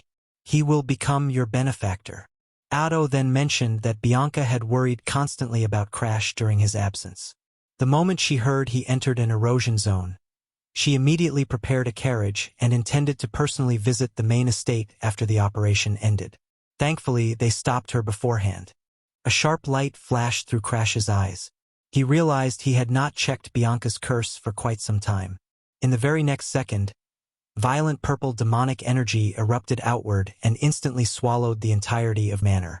Simultaneously, the system displayed a notification. The first unlocking condition had finally been fulfilled.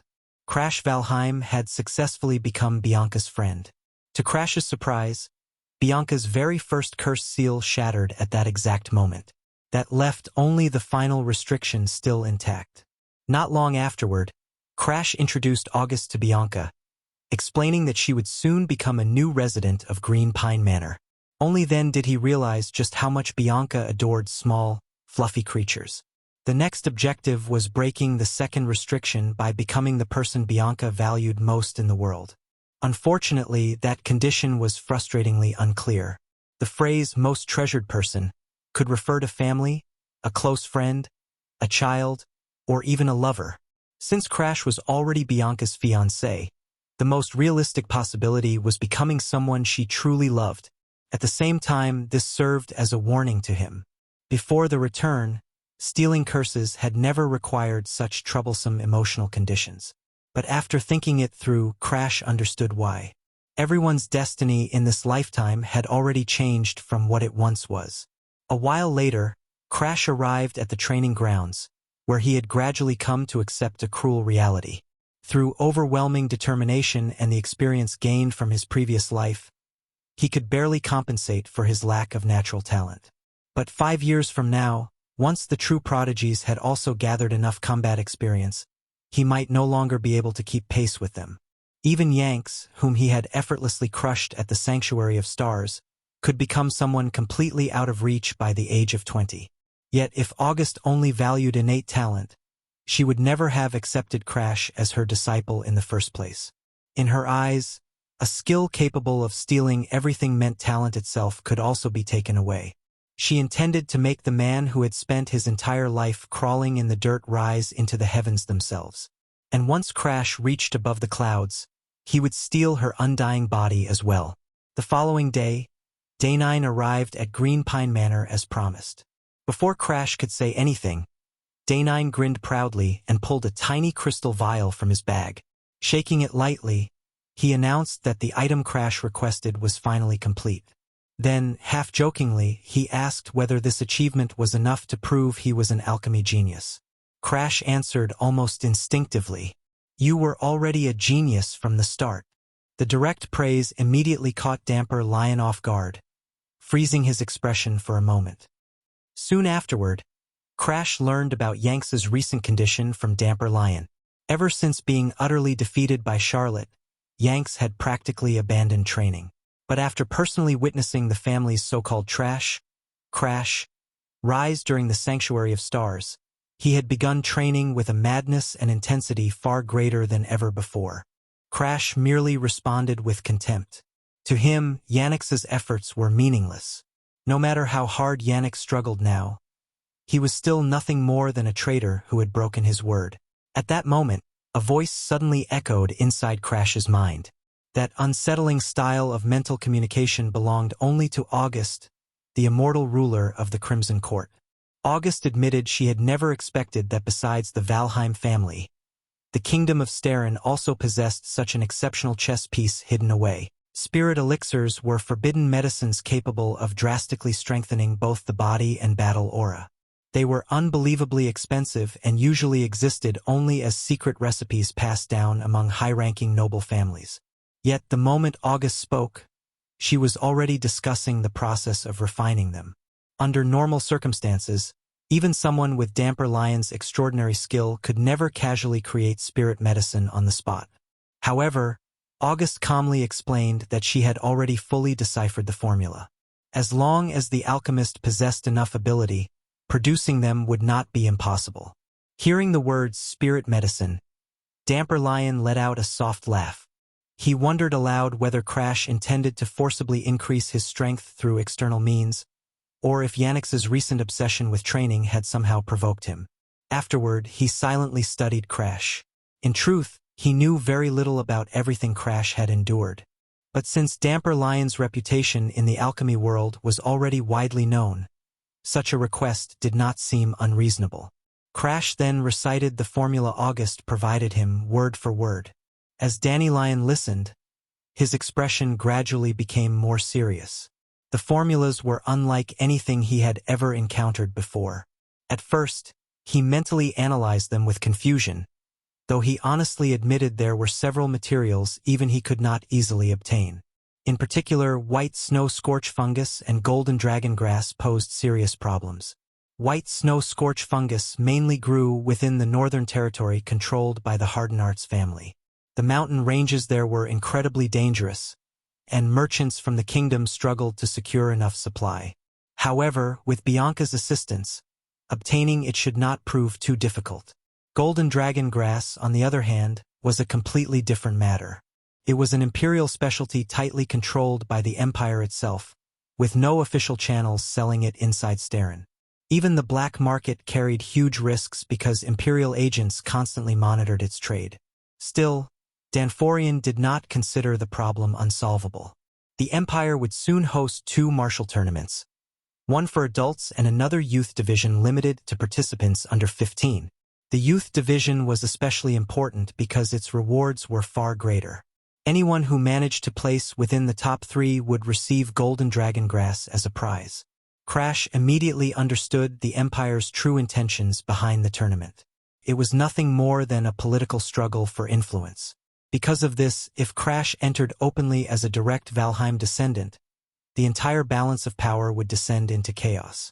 The moment Damperion heard this, his eyes lit up. Without hesitation, he pulled out another potion and proudly declared that drinking it would completely alter a person's appearance. What Crash absolutely did not expect, however, was the potion's true side effect.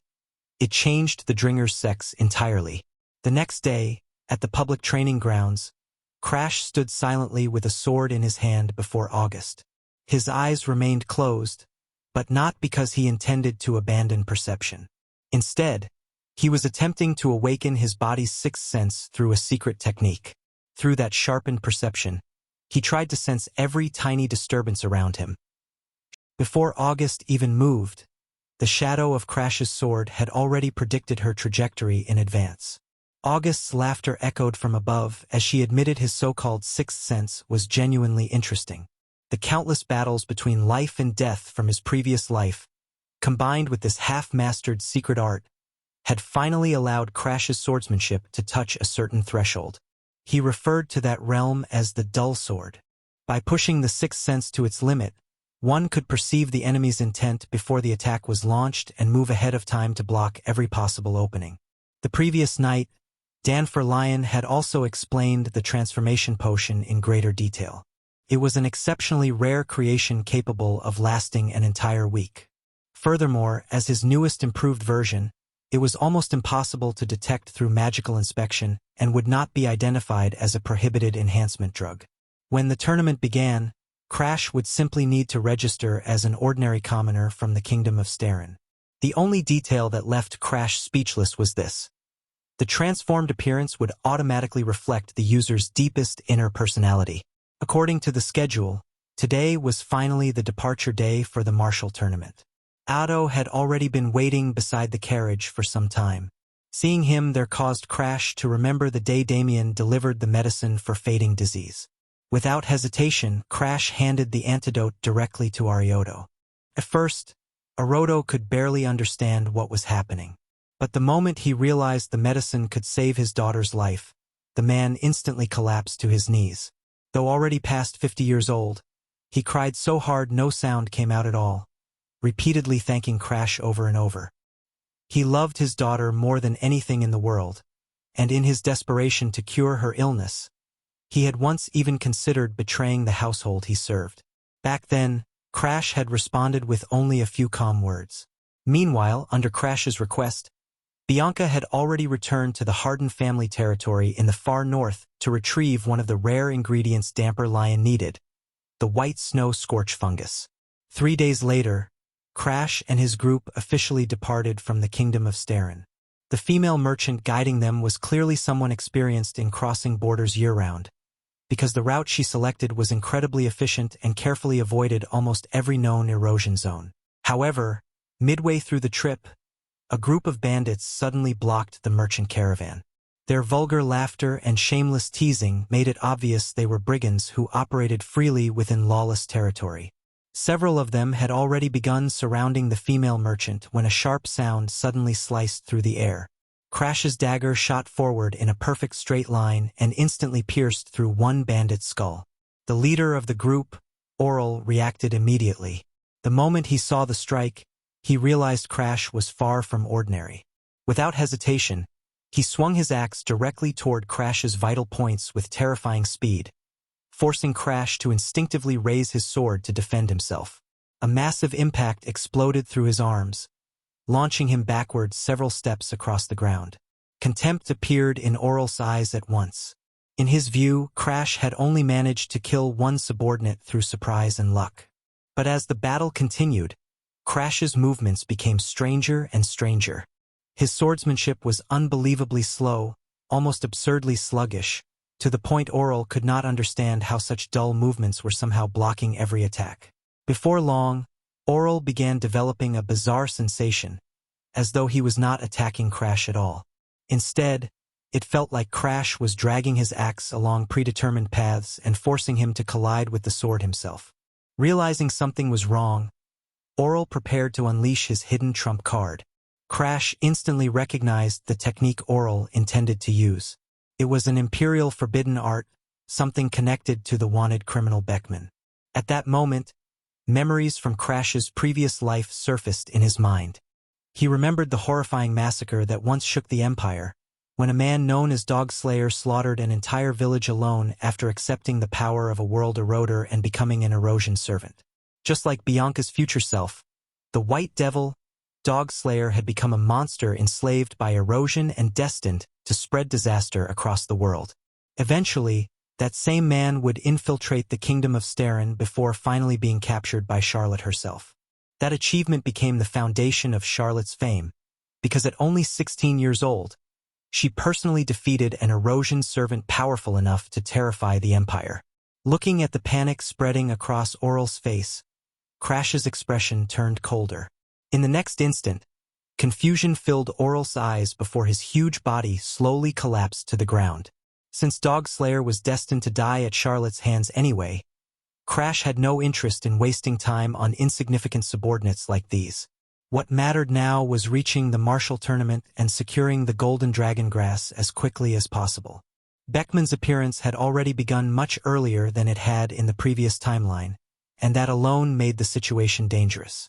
2 days later, Crash finally arrived at the registration hall for the Aphania Empire Martial Tournament. The place was packed beyond belief. Contestants, nobles, spectators, and representatives from countless factions crowded every inch of the reception area. Since the tournament was organized directly by the Empire itself, it naturally attracted attention from every corner of the continent. While Crash observed the chaos, A cheerful voice suddenly echoed down from the second floor. Looking upward, he spotted a young girl lazily leaning over the railing with an expression of pure innocence. She was Laura Ephania, the Empire's fourth princess. Crash had heard rumors about her long ago. If memory served him correctly, Laura had only recently turned 14 and was the youngest princess in the imperial family. Despite her age, she possessed terrifying intelligence.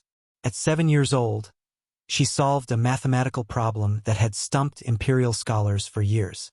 Yet her flaws were just as famous as her genius.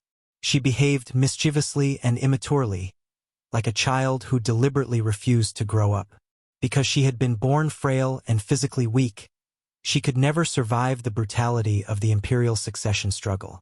As a result, she intentionally acted harmless and foolish in order to remove herself from the competition for the throne. A sly smile curved across Laura's lips as she gazed down at the contestants below.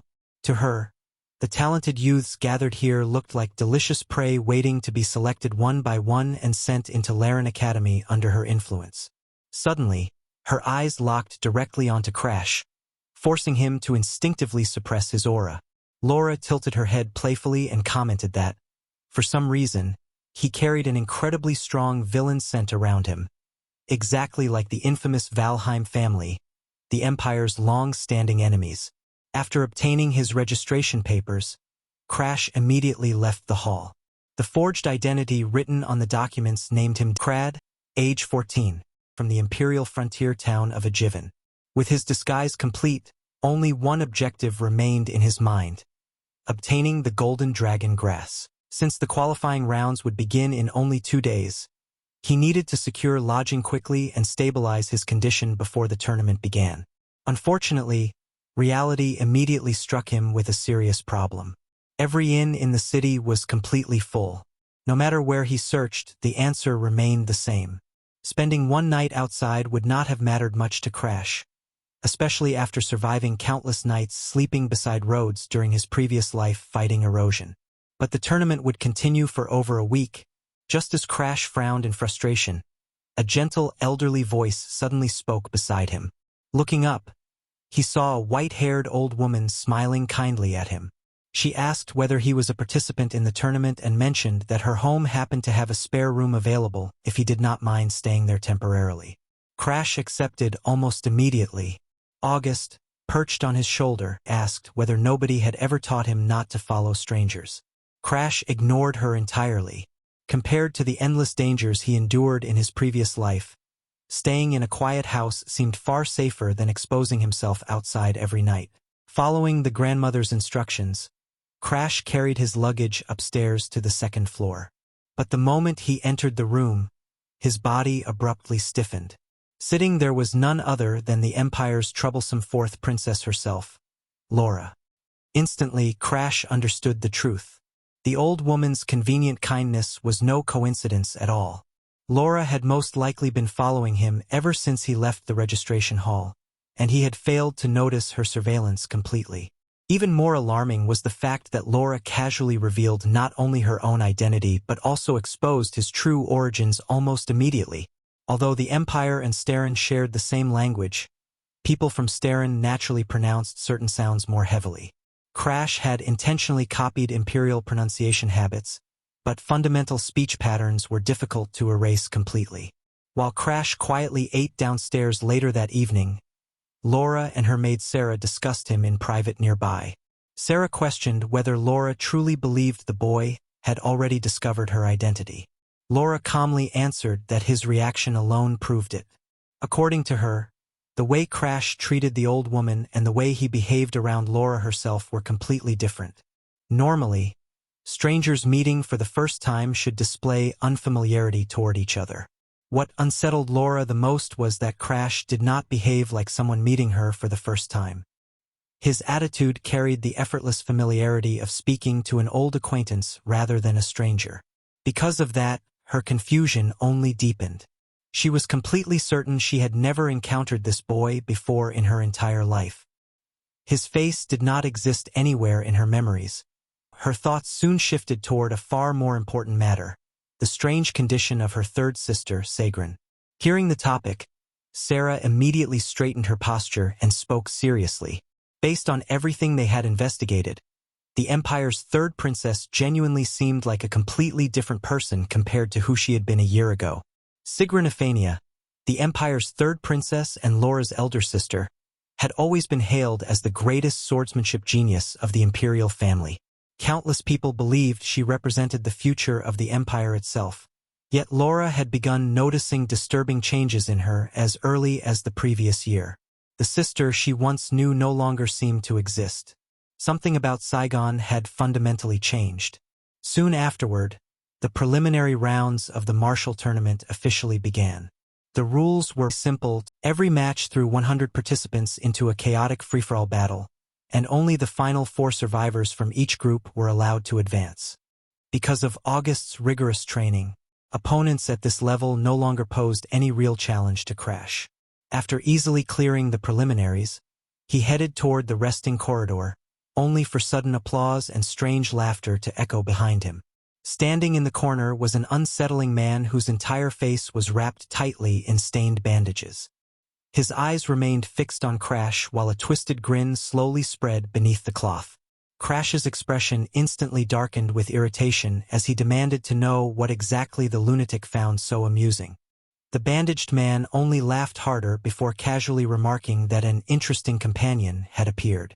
Then, with a grin full of implication, he asked whether Crash belonged to the assassination organization known as Night Crow. Hearing the name made Crash's brows tighten sharply. Night Crow was infamous throughout the Empire as the most secretive and vicious assassination group hidden within the underground world. More importantly, in his previous life at Len Academy, he had never once heard the name Night Crow openly connected to the tournament. No matter how insane the Imperial family might be, they would never recklessly insert a notorious assassination organization into the Academy itself. But the stranger's eyes quickly shifted toward August. The black crow perched calmly on Crash's shoulder. Combined with Crash's dark aura and dangerous appearance, the image resembled exactly the kind of figure people imagined emerging from the Empire's underworld. Smiling maliciously, the man assured Crash he had no intention of exposing him. With that, the man casually waved goodbye and turned to leave. Crash stared silently at his departing figure, his gaze growing colder and colder. Whoever that man truly was, Crash needed answers immediately. August responded without hesitation. Flapping her wings once, she landed directly before the bandaged man. Instantly, the stranger froze in place, his eyes becoming empty and lifeless. August explained in a bored tone that it was merely low-level hypnosis, enough to make him answer any question honestly. Under complete control, the man blankly revealed a shocking piece of information. Night Crow had recently been nearly wiped out, and the surviving members sent into the martial tournament were now acting under the orders of a completely new master. According to him, after the organization's destruction, Night Crow had fully submitted itself beneath this mysterious figure. Even more unbelievable was the claim that the person responsible for crushing Night Crow was the Empire's second prince. Crash immediately realized something was wrong. There was no chance the second prince possessed the power necessary to swallow an organization like Night Crow.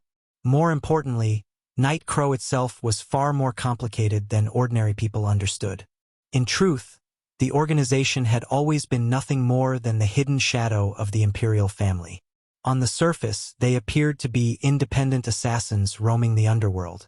But behind the scenes, Night Crow functioned as the royal family's hidden claw, responsible for handling the Empire's dirtiest secrets and political crimes. According to Crash's memories from his previous life, the second prince's role had always been to support the first prince's faction. If the second prince were eliminated first, the first prince's influence would collapse almost instantly. At that moment, Crash immediately thought of only one person capable of constructing such a scheme: Sagonia. Aside from her, nobody else could manipulate events this precisely. This was never the second prince's ambition at all. It was a trap carefully orchestrated by Saigon from behind the scenes. Even the rumors about the second prince controlling Night Crow were most likely spread intentionally by her until the entire underworld accepted them as truth. Her real enemy was Laura, the playful yet terrifyingly intelligent fourth princess.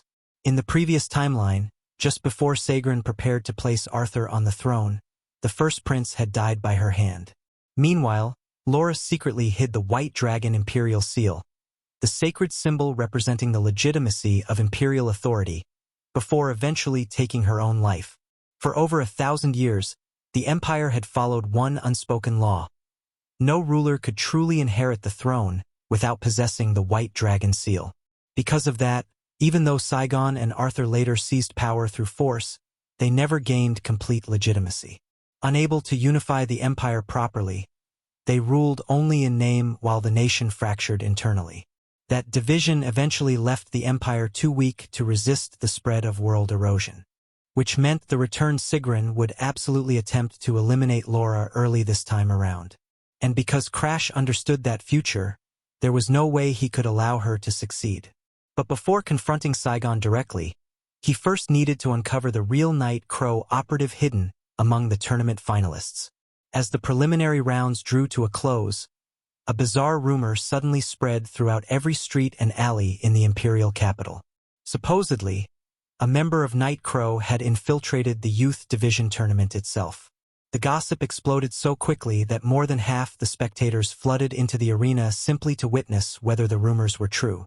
Unfortunately for Crash, the pitch-black crow perched on his shoulder perfectly matched Night Crow's symbol.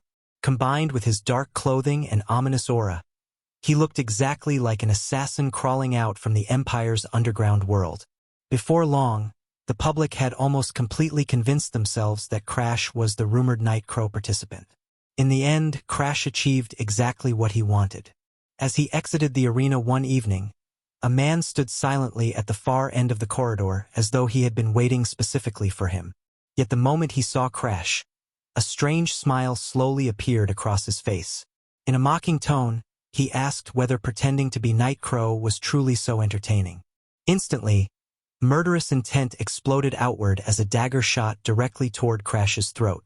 But Crash had already anticipated the ambush.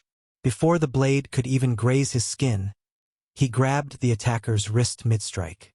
Instead of panicking, the man merely laughed in excitement and admitted Crash actually possessed real skill. Crash sneered coldly in response, mocking the man for taking the bait even faster than expected. Twisting his body sideways, he easily dodged the dagger before driving a brutal kick into the attacker's stomach. The force hurled the man backward until he slammed violently against the corridor wall. Ignoring the panic spreading across the stranger's face, Crash slowly advanced step by step.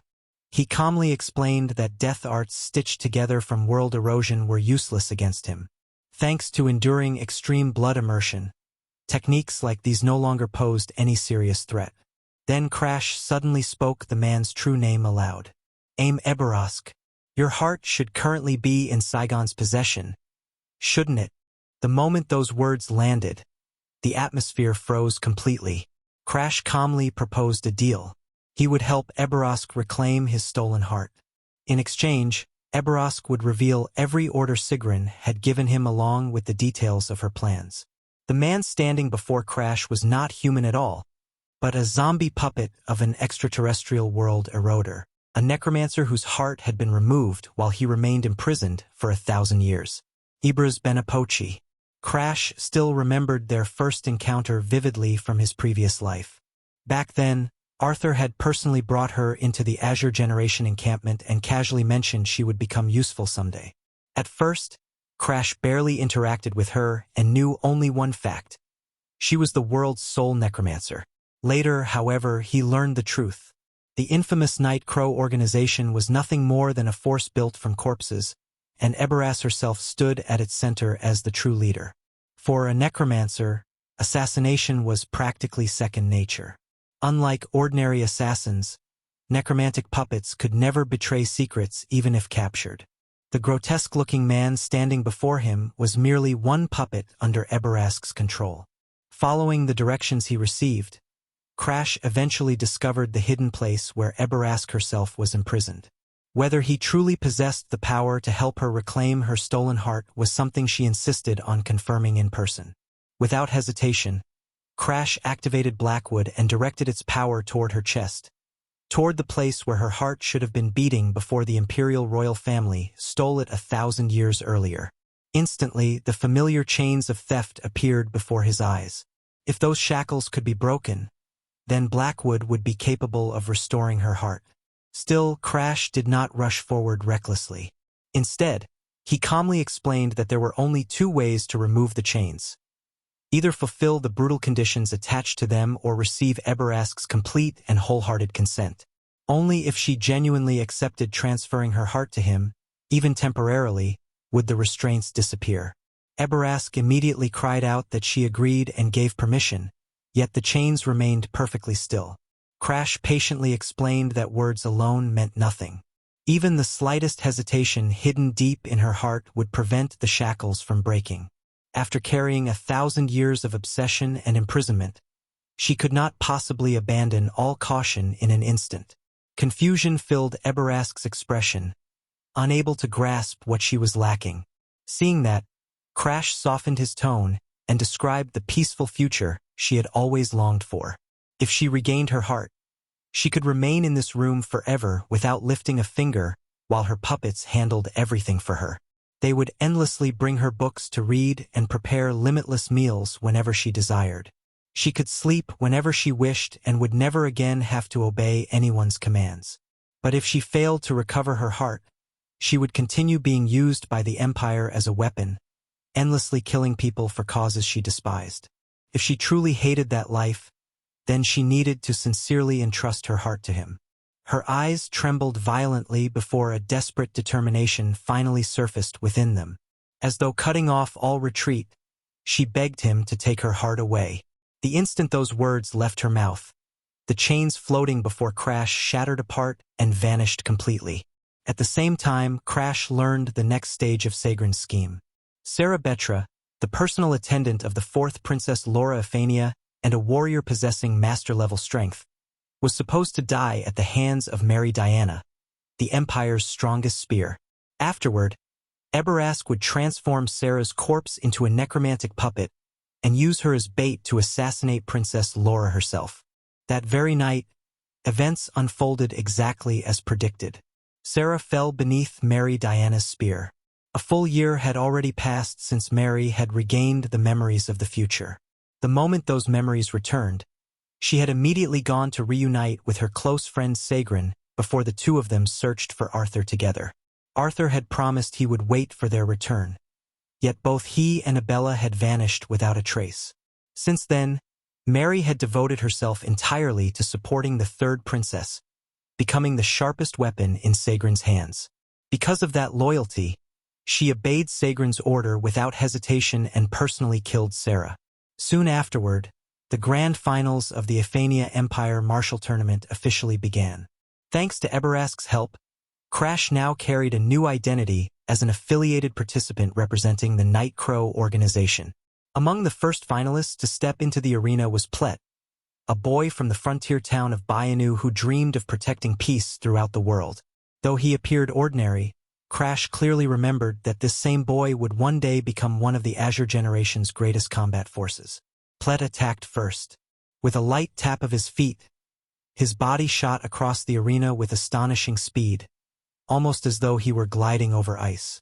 His movements looked light and graceful, yet each carried incredible force. Crash recognized the technique instantly. It was Plet's self-created movement art, 10 steps across 1,000 miles.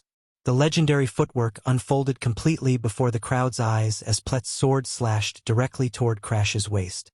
Yet Crash's blade moved as if it possessed awareness of its own, intercepting the strike with flawless precision. There were things in battle more terrifying than endless training, and one of them was absolute understanding of an opponent. Unsurprisingly, he ultimately crushed the entire tournament with overwhelming dominance that left spectators speechless. From the finest viewing seats in the arena, the Empire's 2nd prince, Chephinia, applauded enthusiastically while indulging in his own fantasies. If he could display Nightcrow's strength publicly and use it to gather noble support, perhaps the imperial throne truly could become his. But while he remained lost in those dreams, disciplined footsteps echoed nearby. A formation of armored knights appeared at the entrance, the Imperial Black Dragon Knights. Their arrival meant only one thing. A criminal was about to be arrested. Before Chiffinia could even react, a cold voice directly called out his name. The speaker was Mary Diana. She had come to formally arrest the second prince for plotting the assassination of the fourth princess, Laura Ephania. Shock flooded Chiffinia's face. He could not understand why anyone would think he wanted Laura dead. To him, she was nothing more than an annoying and childish troublemaker. Yet Mary remained unwavering. At a hidden Night Crow base, she had discovered a secret execution order targeting Laura, and the handwriting matched the second prince's perfectly. At that exact moment, a mocking voice interrupted the confrontation. Both Mary and the Black Dragon Knights stiffened in surprise because the person who appeared was none other than Princess Laura herself, completely alive and unharmed.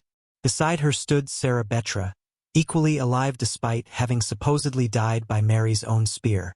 Mary's mind froze in disbelief.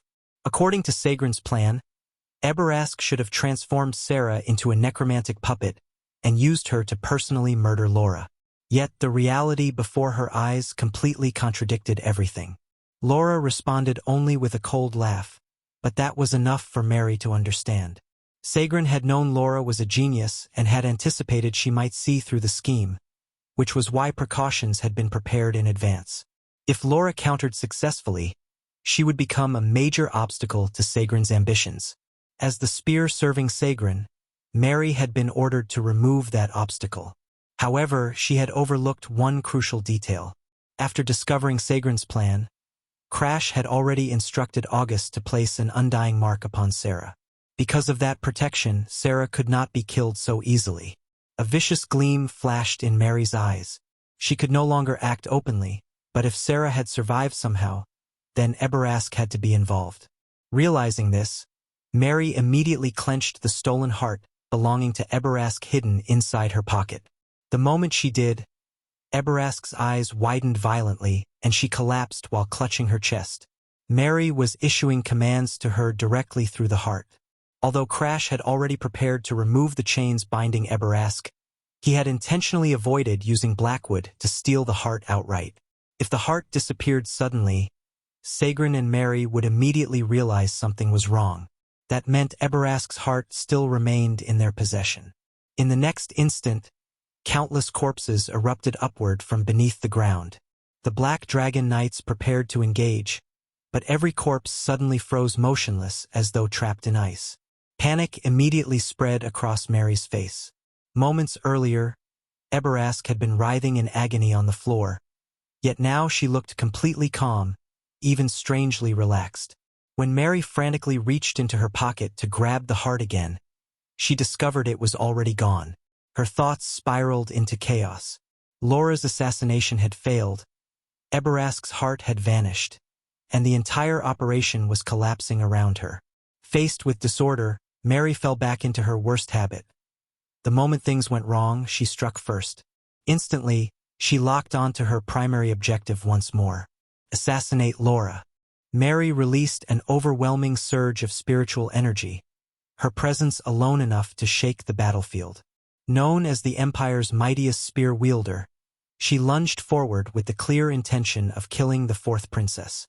Her spear shot toward Laura's neck with deadly precision, but just before it struck, the mysterious boy of the tournament stood between them. Someone Mary had never once viewed as a threat had managed to stop her full-powered attack head-on. As the clash echoed out, Crash calmly remarked that her foolish way of thinking had never changed, whether in the past or the present. After a long silence, Mary finally abandoned the fight and lowered her weapon. The Black Dragon Knights quickly moved in and restrained her. Once the siren scheme had been destroyed, Crash separated from Laura and the others, then began the return journey to the kingdom carrying the golden dragon grass he had secured. Accompanying Crash on the road was Eber, who had decided to cut ties with the Empire completely. During their travels, troubling news arrived from the northern territories regarding Bianca. A dangerous criminal named Beckman, infamous for massacring countless people within the Empire before fleeing, had appeared near the Harden family's territory, Dogslayer. Around the same time, Bianca had gone into the snowy mountains searching for white snow scorch fungus at Crash's request, only to vanish without leaving any trace behind. Earlier, Bianca had returned to the Harden estate hoping to obtain the rare fungus. As expected, the treatment she received there remained cruel and cold. Because of the curse she carried since birth, the family regarded her as worthless. Her older sister, Jenica Harden, hated her most of all. In Jenica's eyes, Bianca was the child responsible for their mother's death. Yet Bianca's curse numbed her emotions so deeply that she rarely showed sadness or pain, no matter how harshly she was treated. That blank expression only intensified Jenica's resentment toward her. Bianca searched tirelessly for the white snow scorch fungus Crash needed, but every attempt failed. Very few merchants possessed it, and Jenica had secretly instructed the caravans not to sell any to Bianca. With no other options left, Bianca decided to climb the dangerous mountain herself.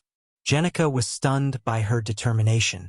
Since childhood, Bianca had cared about almost nothing beyond books, so seeing her risk her life for something was difficult to understand. Despite her hatred, Jenica knew Bianca's death would create major problems. Realizing this, Jenica hurried after her through the snow and promised she would hand over the fungus herself. Bianca accepted immediately, preferring not to endanger herself if it could be avoided. Before they could return safely, the silence around them was shattered by Beckman's arrival. With no way to fight him directly, the two girls fled deeper into the mountains until they suddenly found themselves trapped at the edge of an endless cliff. Jenica froze in fear while Beckman slowly approached from behind, casually mocking them as though he were enjoying a game. Without a second of hesitation, Bianca grabbed Jenica and leapt off the cliff. Beckman cursed and jumped after them, only to discover the girls had landed on a narrow rock ledge below instead of falling to their deaths. Enraged, he jumped down, but Bianca suddenly rushed forward, grabbed him tightly, and dragged both of them off the ledge once again. By the time Crash and Eber finally arrived at the Harden estate, Bianca had already been missing for 7 days. Against all odds, Bianca survived after landing in deep snow far below. Her luck improved further when she discovered a massive ancient tree that had stood for centuries. Growing among its branches was the white snow scorch fungus, a rare spiritual herb that radiated comforting warmth despite the frozen landscape. Unfortunately, Beckman eventually tracked her down while she was separated from everyone else. Laughing cruelly, he seized her by the hair and lifted her into the air, mocking her attempts to escape. The pain caused Bianca's body to tremble violently, and through her fading consciousness, she began thinking of Crash. Unlike everyone else, the so-called useless young master of the Valheim family had never looked down on her because of her curse. Instead, he had treated her gently and even shown concern for her suffering. At that moment, Bianca finally understood how important he had become to her. Using the last bit of strength she had left, she weakly whispered that she wanted to see Crash one more time. The instant those thoughts crossed her mind, a figure appeared and drove a powerful punch into Beckman's side. Crash had arrived at last, apologizing softly for being too late. After carefully placing Bianca somewhere safe, he faced Beckman directly with cold determination. No matter how monstrous his opponent was, Crash intended to leave that battlefield victorious. Beckman immediately retaliated, bringing his enormous axe crashing downward. Crash reacted instantly, blocking the attack with his sword, though the sheer force behind it nearly overwhelmed him. His instincts warned him that Beckman's speed and strength were terrifying. After becoming an erosion minion, Beckman had already surpassed the peak of the expert level, while Crash himself had only recently advanced to the middle stage. Beckman continued his relentless assault, launching one devastating strike after another. Crash moved desperately to defend every opening, but the pressure kept forcing him backward. During another violent clash, his sword was nearly knocked away entirely. Realizing that brute strength alone would never overcome his opponent, Crash decided to rely on the power of flames instead. Suddenly, the snowy mountains around them transformed into a crimson nightmare as Beckman activated Phantom Binding, a terrifying sensory illusion created through aura. Anyone trapped inside it would slowly lose awareness piece by piece, as though sinking endlessly into the depths of hell. As Crash's senses gradually dulled, Beckman sneered confidently and intensified his attacks. Yet deep down, he could not ignore the fear Crash had caused him earlier. Even though Crash was younger and clearly weaker in terms of aura, he had still forced Beckman to reveal one of his greatest techniques. Axe strikes rained down endlessly from every direction while Crash struggled just to survive. Nearby, Eber watched with clenched teeth. Crash had once helped her reclaim her own heart, and she could not bear to see him die. Still, intervening would attract the attention of the mad hound serving the eroder. Remembering August's words to trust Crash, she restrained herself. Meanwhile, Crash continued forcing his sixth sense beyond its natural limit. Veins bulged across his forehead from the strain. Unlike true prodigies, he lacked the talent to overwhelm enemies with sheer power. His only option was patience, waiting for the exact instant when his opponent relaxed and believed victory was guaranteed. Finally, that moment came. Flames erupted throughout Crash's body as the erosion power within him ignited completely. For a brief instant, the entire world seemed frozen in place before scorching heat exploded outward and shattered Phantom binding entirely. This was Crash's hidden trump card, an original technique born from combining Ignis with extreme blood immersion. In the next instant, Crash vanished forward like a streak of light, charging directly through Beckman's axe line. His speed had reached such an unbelievable level that Beckman failed to realize the sword was already near his throat until the very last moment. Despite his shock, Beckman's battle instincts reacted instantly. He released a violent shockwave from his mouth, forcing Crash's attack slightly off course. Instead of piercing his neck, the blade tore violently into Beckman's right shoulder. At the same moment, the flames surrounding Crash began to weaken. His hidden technique could only be maintained for 3 short seconds. Realizing the tide of battle had shifted, Beckman endured the pain tearing through his body and swung his axe toward Crash with murderous force. Without hesitation, Crash released the sword in his right hand and poured every remaining trace of erosion flame into his palm. Then he raised his bare arm directly against the descending axe. As expected, the strike severed his right hand instantly. Yet that single sacrifice bought him the precious seconds he needed. Blue fire burst from Crash's eyes as his consciousness entered the state known as unity between man and sword. The sheer force of his spirit was so overwhelming that even August, who had been silently observing the fight, reacted in surprise. For the first time, genuine fear appeared across Beckman's face. Even a monster like the infamous Dog Slayer could not withstand that crushing pressure. In the next instant, the blade carved downward from Beckman's shoulder and split his body completely in two. Having exhausted every ounce of strength he possessed, Crash collapsed unconscious immediately afterward. Some time later, Crash slowly opened his eyes and stared blankly at the unfamiliar ceiling above him. It had been so long since he had experienced pain this intense that the sensation felt almost unfamiliar. Turning his head slightly, he noticed a figure with snow-white hair resting quietly beside his bed. Looking at Bianca, Crash calmly asked why she had gone alone into the dangerous mountain region. The Locker Mountains were deadly enough because of their terrain, not to mention the frozen lands controlled year-round by the Harden family. Bianca quietly explained that she had gone because she needed to obtain the white snow scorch fungus. Hearing that, Crash could only sigh helplessly, uncertain whether he reassured August that there was no reason to be angry because he already knew how to restore his arm. Under normal circumstances, the easiest solution would be traveling to the Holy Kingdom of Freeman, one of the 4 great kingdoms. Rumors claimed that a legendary saint living there possessed healing powers capable of bringing even the dead back to life. However, Crash knew his current status was nowhere near enough to request such assistance. Despite the recent improvement in how the Valheim family treated him, they still viewed him as a disappointing failure. There was no chance they would spend an enormous fortune restoring someone they considered useless. At most, they would hire a common priest to offer prayers. Crash then revealed the true plan he had in mind.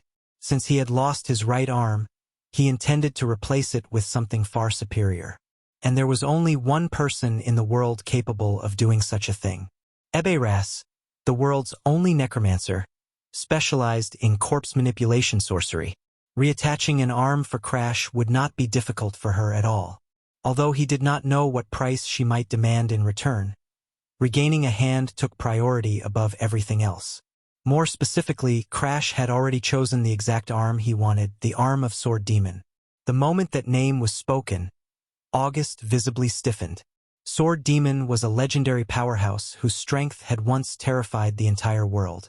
His sword draw was said to be so fast that no one alive could follow the movement of his blade. More importantly, Sword Demon had once been August's most cherished subordinate. Crash understood better than anyone how deeply August valued those who served under her. To her, her subordinates were more than followers. They were the only connection she truly had with the world itself. No matter how painful attachment became, she could never stop caring about them. Crash also remembered hearing Arthur mention in his previous life that there was a way to force August to reveal the location of her true body. If one of her treasured subordinates were captured and threatened, she would willingly expose herself in order to protect them. When August finally spoke again, a faint tremor lingered in her voice as she stated that Sword Demon had died long ago. Crash immediately countered by saying that while the man himself was dead, his swordsmanship still remained. If Crash could obtain Sword Demon's arm, then perhaps that legendary swordsmanship could return to the world once more. August fell silent after hearing those words. Finally, she folded her wings and glared at him in frustration, accusing him of shamelessly manipulating her emotions for his own benefit. Even so, after a long pause, she ultimately agreed and told him to wait 2 more days. At the same time, inside the Harden family's meeting chamber, the eldest son Melio, currently acting as temporary head of the household, proposed replacing Bianca with Jenica as the fiancée connected to the Valheim marriage alliance. For the first time in a long while, Bianca's expression showed clear displeasure. Without hesitation, she firmly rejected the idea. Melio's face darkened immediately as he reminded her that this decision concerned the entire family, not merely her personal wishes. He accused her of acting childish and stubborn. Bianca, however, refused to back down. Calmly, she answered that she had always been treated like a child anyway, so there was nothing wrong with honestly protecting what she wanted most. Looking directly at Melio, she declared that the only identity she wished to keep was being Crash Valheim's fiancé. Her stubbornness infuriated Melio. He argued that Crash had already displayed terrifying bloodline talent and would undoubtedly become an important figure within the kingdom of Sterin in the future. Even Jenica looked stunned by the cruelty of those words. Yet Bianca remained completely unfazed. She quietly stated that the Harden household had never truly been her home in the first place. Even if the family cast her out completely, she still would not give up her position as Crash's fiancé. Just as Melio was about to lash out further, Crash suddenly interrupted the meeting himself. Apologizing politely, he stated that he had no intention of changing the engagement partner anytime soon. He then explained that Beckman's death on Harden territory could be presented to the public in 2 completely different ways. The first version would tell the story of Crash Valheim risking his life to protect his fiancée, even sacrificing an arm while defeating Dog Slayer Beckman. Such a narrative would strengthen the alliance between the Valheim and Harden families while proving how highly Crash valued the engagement.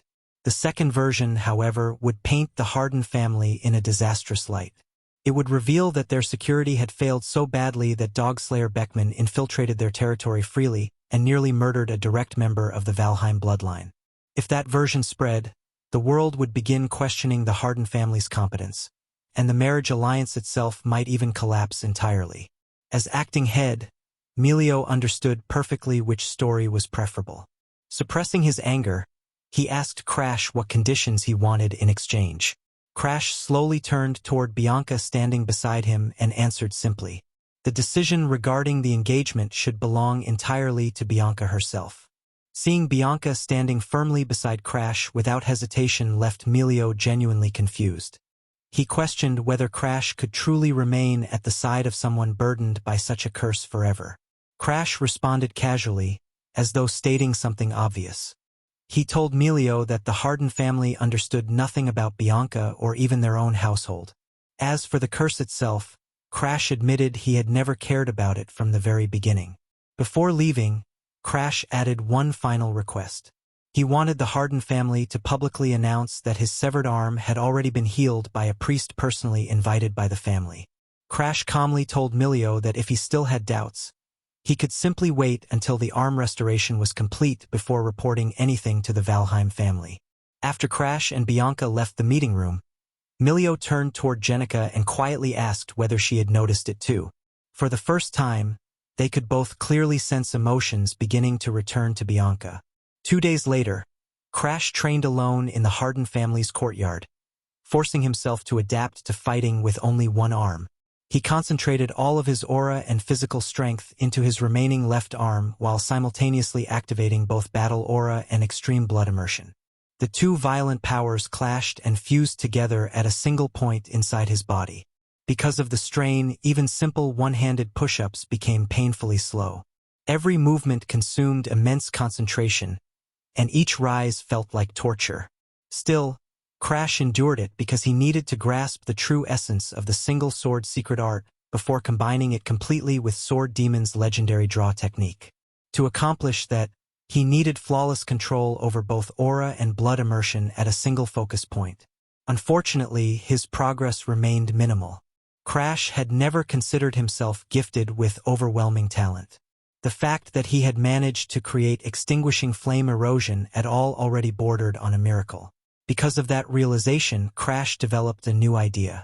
If he could precisely regulate the overwhelming heat generated by extinguishing flame erosion, he could prolong the technique's duration and reduce the damage inflicted on his body afterward. That led him toward a new target, the Moonshade Limb, a special limb imbued naturally with the power of the moon. Such a limb would perfectly counterbalance the violent heat produced by his flames. Unfortunately, the technique belonged to Fire Emperor Iger's secret arts, so Crash could only postpone those plans until the wound from his severed arm recovered further. Once the agreed time arrived, Crash followed August into a dense forest near the Harden territory.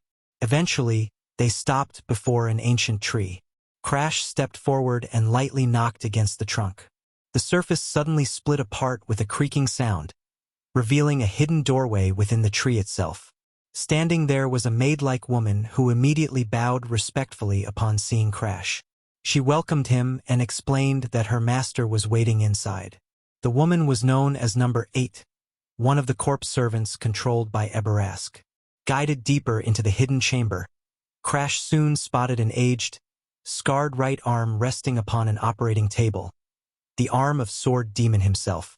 Eberask explained calmly that reconnecting the nerves during the operation would be extremely painful. If Crash wished, she could place him into an unconscious state beforehand. He had long since become accustomed to pain. Hearing that answer, Eberask's tone turned cold as well. Once the operation started, she warned him, she would not stop halfway out of sympathy. At her signal, Number 8 carefully aligned Crash's severed shoulder with Sword Demon's arm. Since the arm belonged to Sword Demon in his later years, its size did not properly match Crash's body. Even so, Eberask assured him that the difference posed no real issue. The moment she placed her hand over the connection point, agony exploded through Crash's body. Flesh that had already healed was forcibly torn open once again. He bit down hard on the cloth in his mouth while his entire body trembled violently. Even though the curse had dulled his sensitivity to pain long ago, this suffering still nearly shattered his consciousness. Eberask shouted softly as she activated her necromantic sorcery through her fingertips, carefully reconnecting the nerves between the two bodies. For a brief moment, Crash felt as though his mind might scatter apart entirely. Fortunately, the unbearable agony gradually lessened and transformed into a burning pain he could tolerate. A short time later, Crash slowly lifted his new right arm. Sword Demon's arm responded smoothly, moving as naturally as though it had always belonged to him. He then focused quietly and adjusted the rhythm of the aura flowing through the limb. After several deep breaths, the violent fluctuations gradually settled. Even the swollen veins running across the arm slowly calmed down. Extreme blood immersion had successfully rooted itself inside Sword Demon's arm without losing control.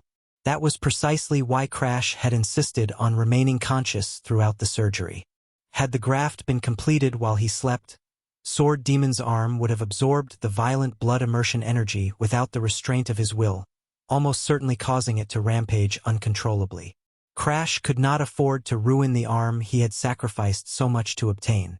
Nearby, Eberask quietly sighed in relief as well. It seemed her necromantic abilities had not weakened after all this time. Meanwhile, August suggested they immediately test the arm alongside Sword Demon's swordsmanship now that it functioned naturally. Crash agreed without hesitation. August turned toward Eberask and asked whether a training ground existed nearby. She ordered number 8 to escort Crash to the training grounds. Along the way, August asked Crash how much he actually knew about Sword Demon's draw-slash technique. Crash admitted honestly that he knew almost nothing beyond the fact that it had once been considered unmatched in the world. August clicked her tongue in annoyance. Despite calling himself a returner, he had dared request Sword Demon's arm without understanding even the basics of the swordsmanship attached to it. She told him that while Sword Demon's sword style looked similar to the single sword path Crash already practiced, the foundations behind the two arts were completely different. Ordinary swordsmen simply gathered aura into their sheathed blade before drawing it at incredible speed, creating a fast ambush strike. Sword Demon, however, walked a far more terrifying path. He divided the aura within his body into countless elastic fragments before compressing them inside the sheath itself. Tiny bursts of aura continuously collided against one another within the scabbard, building explosive pressure without dissipating any force. Once that accumulated power reached its peak, the sword would be drawn instantly. The resulting slash possessed not only impossible speed but also devastating destructive force capable of killing in a single blow. Every part of the process existed solely to unleash that one perfect strike. Because Crash now wielded Sword Demon's actual arm, the countless memories engraved through decades of swordsmanship training still remained inside the limb itself. After hearing the explanation, Crash closed his eyes and slowly poured aura into the sheathed sword. Thanks to his experience with one-sword control, he could already sense the aura gradually becoming elastic. However, the flow remained unstable, so he carefully slowed his breathing and concentrated entirely on controlling each thread of aura individually. He focused so deeply that it almost became suffocating.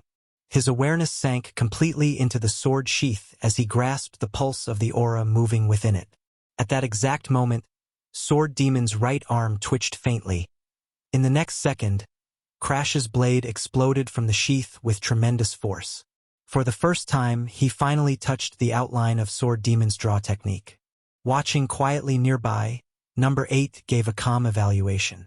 She admitted that she could still clearly follow the movement of Crash's sword draw with her eyes. Hearing that, Crash's expression darkened slightly. Sword Demon's true draw slash should have been so fast that enemies could not even perceive the movement itself. Still, the result made sense. Number 8 belonged among Eberask's 10 strongest corpse servants, beings who had already reached the master level. Their eyesight could naturally follow movements ordinary warriors could never track.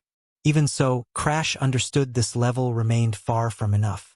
The enemies he would face in the future stood far beyond master rank.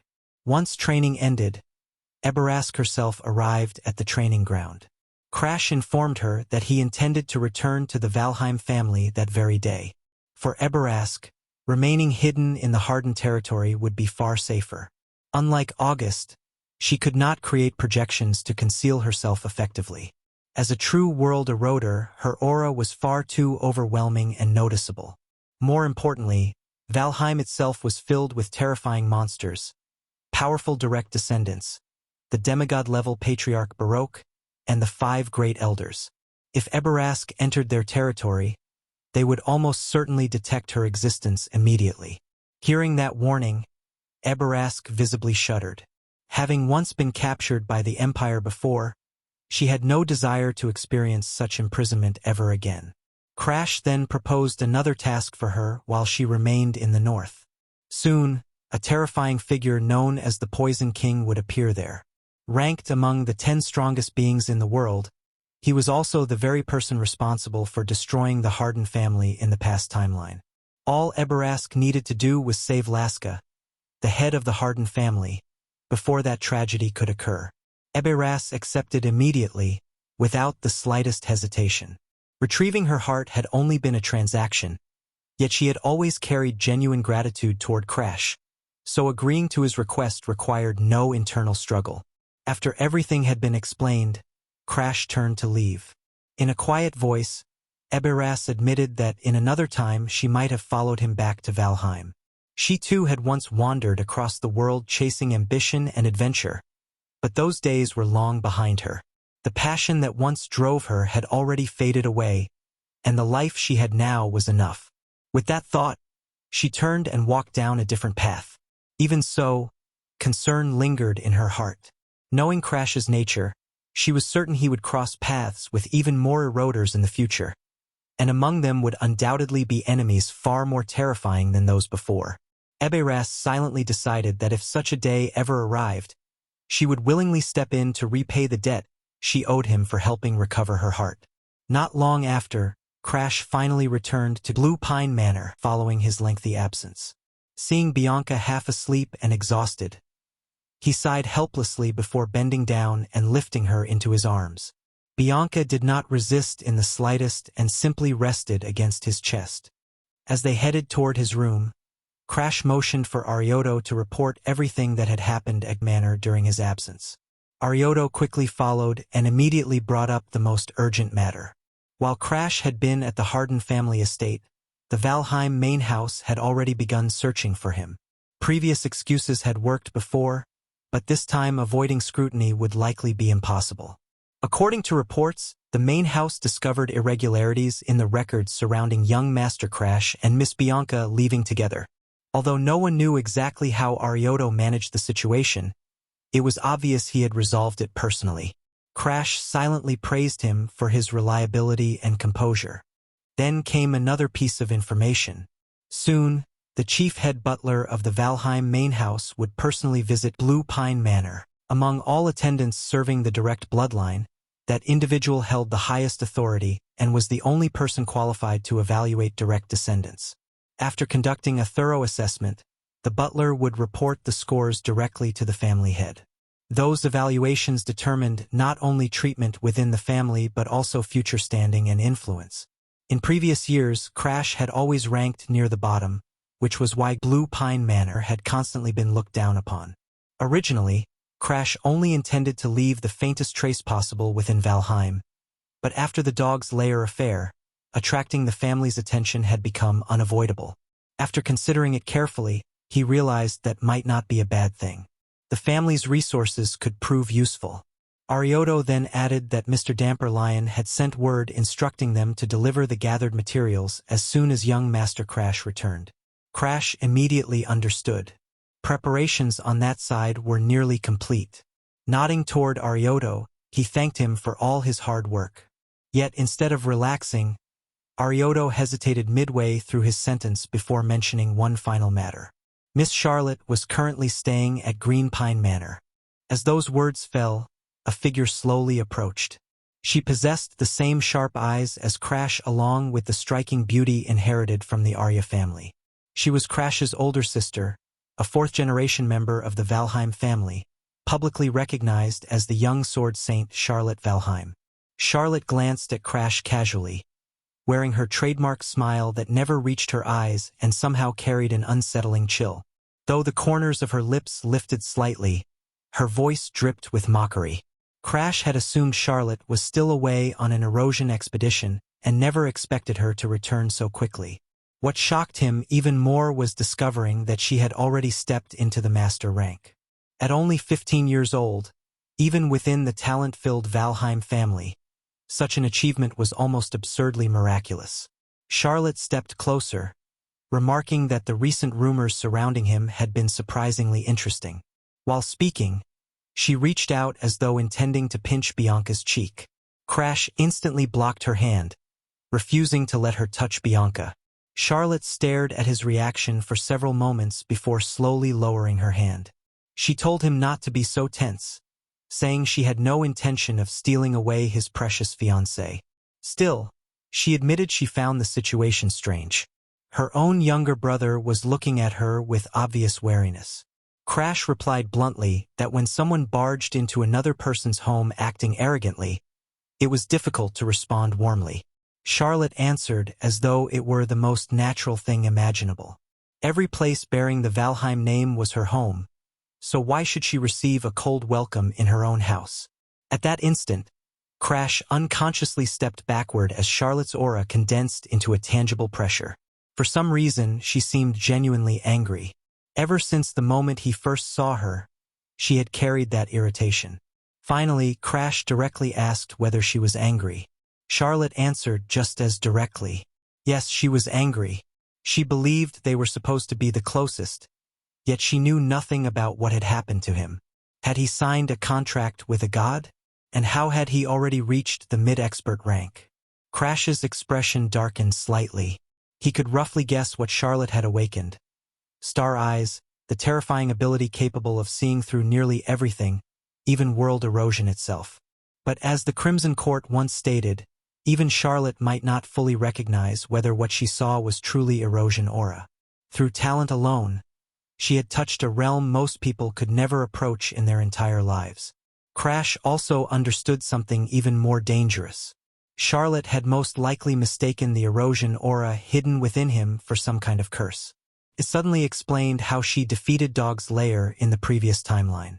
Once Star Eyes opened, illusions like his became meaningless. Worse still, the forbidden power of erosion rested within his body. There was no possibility such a thing would receive favorable judgment. If matters turned bad, Charlotte might view him as a hidden danger and eliminate him without hesitation. Fortunately, Charlotte chose not to continue pressing the issue. Before leaving, she delivered a single sentence that made Crash's scalp tingle. He was to return to his room, put away his belongings, and then immediately report to the training grounds. She intended to personally witness how capable her little brother truly was. A short while later, Charlotte stood alone in the center of the training grounds holding a wooden sword. Merely standing there created a suffocating pressure that made breathing difficult. In the next moment, she raised her gaze, and those brilliant blue eyes matching Crash's sharpened with intensity. She admitted she truly needed to reevaluate him. She originally thought he would flee in fear, but if he disappointed her, she warned him plainly that she would beat him without mercy. As those words left her mouth, Charlotte slowly lifted the wooden sword in her hand. She told Crash that if this was going to be a duel, then he needed to use every ounce of his strength. Crash immediately understood what she meant. Charlotte was completely serious. If he showed even the slightest hesitation or restraint, she would crush him without mercy. Realizing that, Crash tightened his grip around his long sword and settled into a fighting stance. In the very next instant, Charlotte's figure blurred. She appeared to merely tap the ground lightly, yet her body already transformed into a fading afterimage. A heartbeat later, the wooden blade shot straight toward Crash's throat with frightening speed. But Crash had been waiting specifically for this moment. From the beginning, he had deliberately suppressed Sword Demon Drawslash, all to lure Charlotte into making the first move. The instant she attacked, he activated Extinguishing Flame Erosion. His perception accelerated sharply, pushing his vision and reflexes to their limit while his sharpened instincts locked perfectly onto the trajectory of her strike. At the same time, violent aura surged within the sheath of his sword like a raging storm. Black flames from Extinguishing Flame Erosion silently spread into the scabbard as well. In the next second, those dark flames erupted violently inside the sheath, and a terrifying force burst outward, momentarily shattering the limits of his body as the crackling sound of burning erosion power echoed through the air, colliding directly against Charlotte's attack. The clash instantly unleashed a violent storm of flames that swept across the entire training ground. After all, this technique was the ultimate fusion of Aura Storm and Extinguishing Flame Erosion, a perfected draw strike carrying overwhelming destructive force. Had Charlotte reinforced the wooden sword fully with aura from the start, she might have been capable of blocking the attack. Unfortunately, in her eyes, this duel had merely begun as a simple test. She never intended to become truly serious right away. Because of that, the wooden sword lacked complete aura protection and was instantly shattered apart by Crash's strike. For the first time, a faint ripple appeared within Charlotte's eyes. At the same moment, her expression transformed completely. The previous indifference vanished, replaced by unmistakable excitement.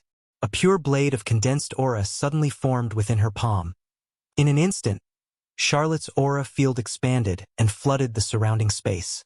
Then, with a single collision, the long sword in Crash's hand was violently knocked free and sent spinning helplessly into the air. Yet at the exact moment his sword was sent flying, Crash suddenly thrust both hands outward. The long sword that should have been airborne abruptly returned to his grasp as though pulled back by an invisible force. Charlotte's eyes widened in genuine shock. She never expected that the younger brother, once publicly labeled worthless, had already become strong enough to force even her into taking the battle seriously. A while later, Charlotte walks outside the manor after completing the mock battle with Crash.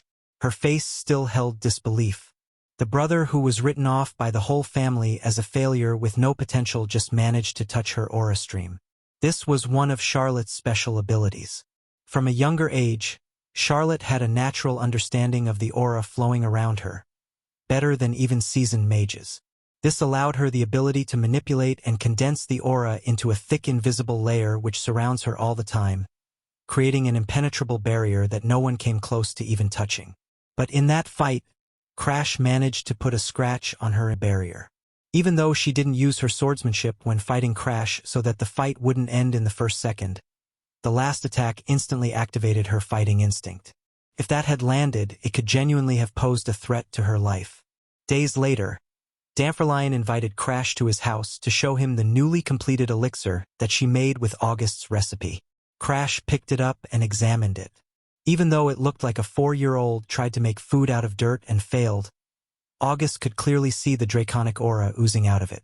After making all kinds of potions for his whole life, even though he didn't know what it was for, Danforlion told him to use his training grounds when consuming it. Crash sat cross-legged in the middle of the training grounds when a creepy smile crawled onto August's face. Seeing the guy who gave him the recipe chuckling like he got you into a successful trap, Crash asked August about the effects of the medicine.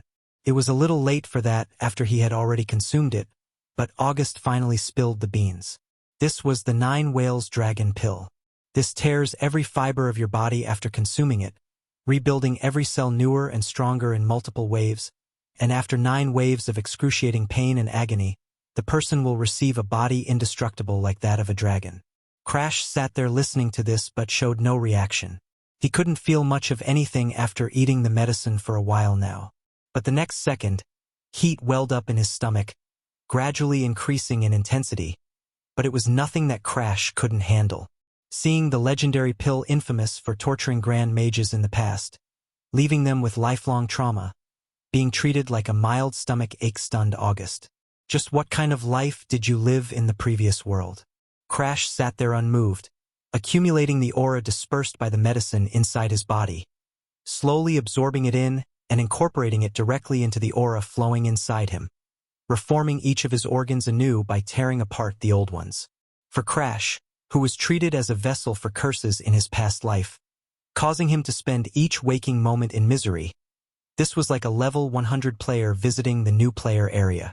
The aura poured into his body like a tidal wave, completely engulfing him. The secret arts of his family could increase his talentless body only up to a certain limit.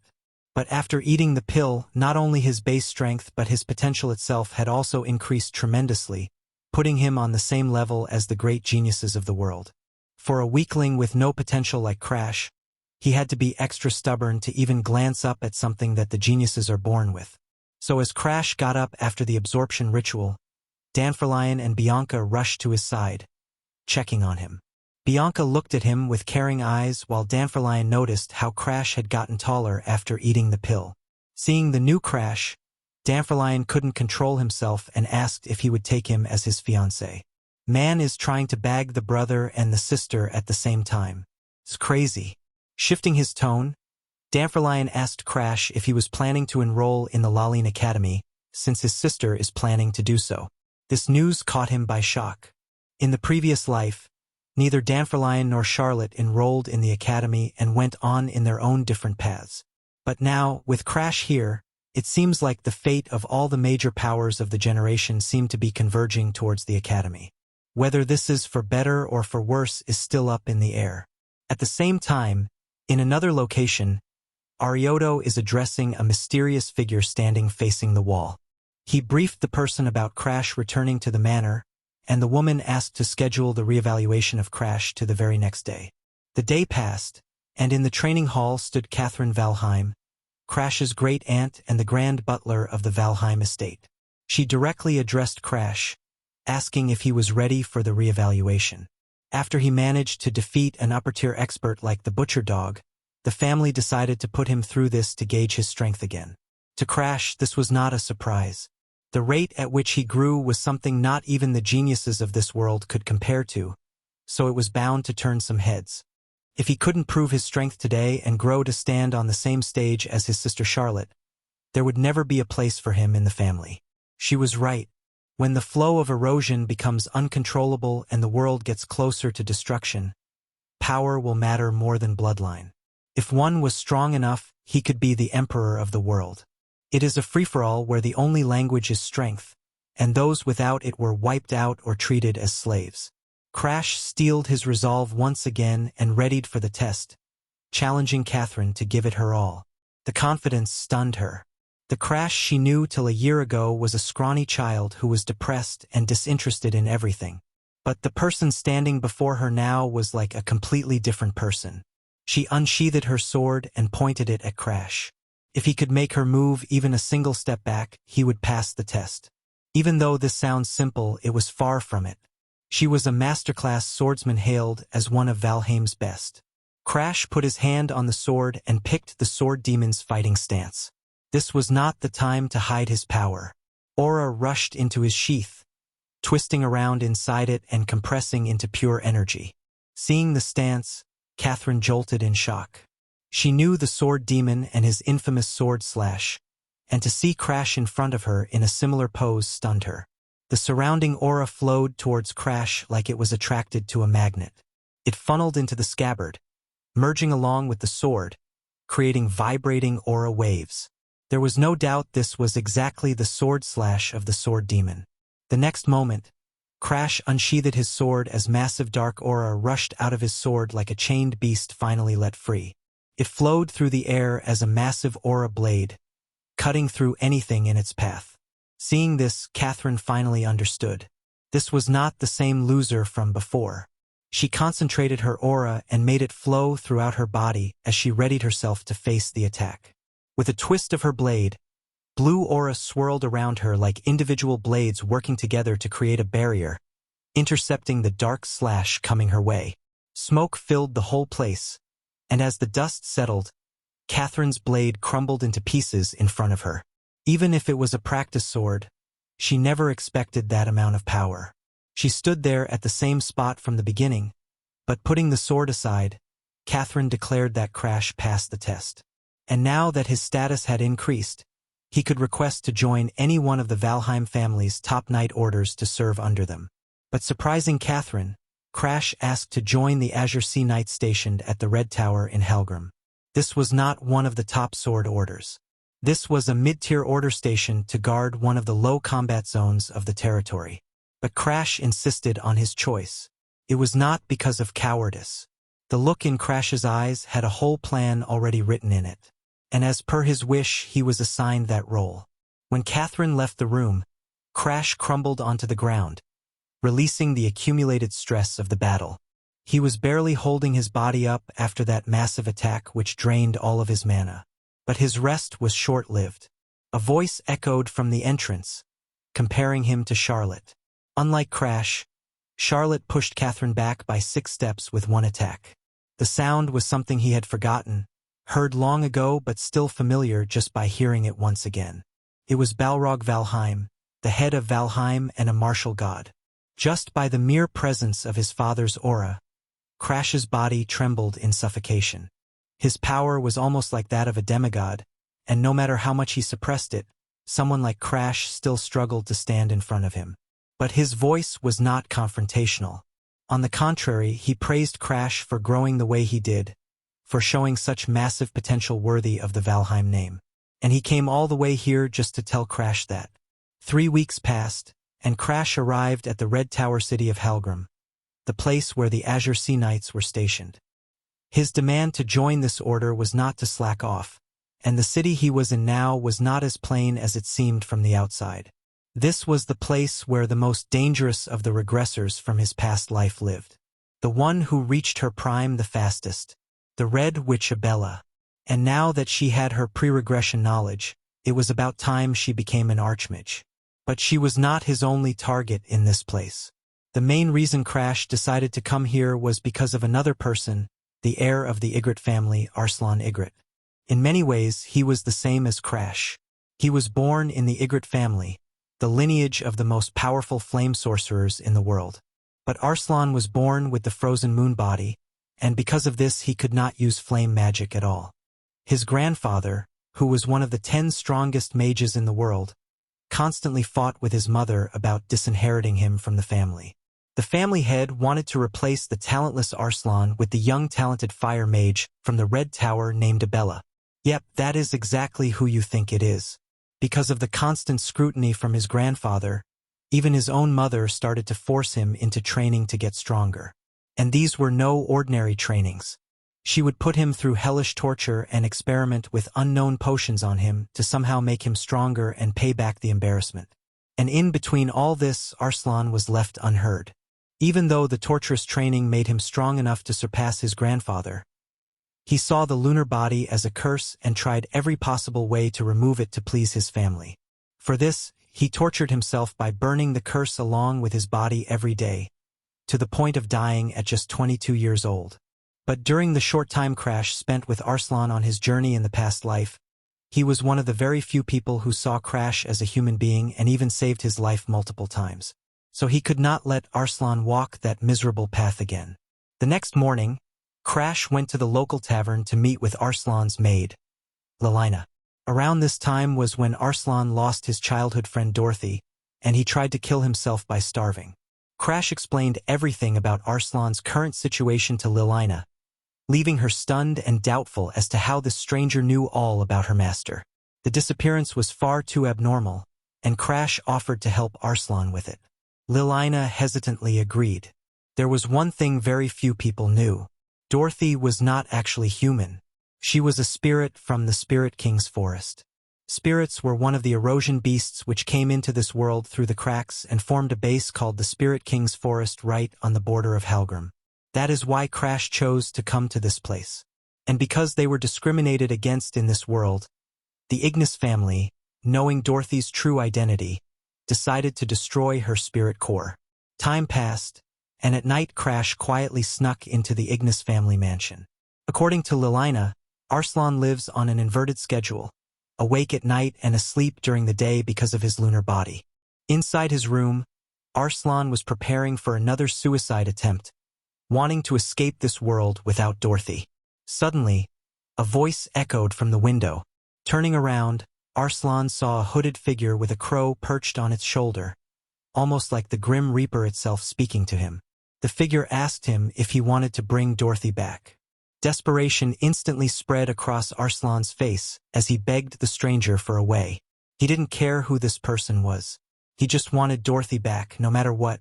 Hearing this, Crash slowly removed his hood and revealed a golden core in his hand, asking Arslan for his lunar body in exchange for Dorothy's life. As this absurd situation unfolded before him, every instinct in Arslan's body screamed at him not to make a deal with the devil standing in front of him. But for a man who had already decided to die, nothing could stop him anymore. If there was even the smallest sliver of hope, he would cling to it. The moon body, which constantly filled him with freezing energy in a family devoted to flame magic, had always been treated like a curse anyway. But for Crash, that lunar body was exactly what he needed to suppress his ember poisoning. Stepping forward, Crash extended his hand to seal the pact between the failures of two great families. Even though Arslan was doubtful about Crash's unbelievable claim of bringing Dorothy back, he ultimately chose to trust him. Still, he needed to know what the actual plan was. Crash explained everything in detail. While the explanation made sense, Arslan was stunned that this strange boy somehow knew truths that even the great families and the keepers of the spirit forest did not know. In order to fulfill the plan, Crash needed Arslan's cold lunar body. But the condition for the transfer was simple. Arslan had to genuinely wish to give it away. After confirming the details, Crash and August left the Ygritte mansion, promising to return at the perfect moment to set the plan into motion. But this plan was never just about bringing Dorothy back or suppressing Crash's ember poisoning. This was also a debt Crash owed Arslan for being his one true friend in the previous world. In many ways, the two of them were each other's only real friend.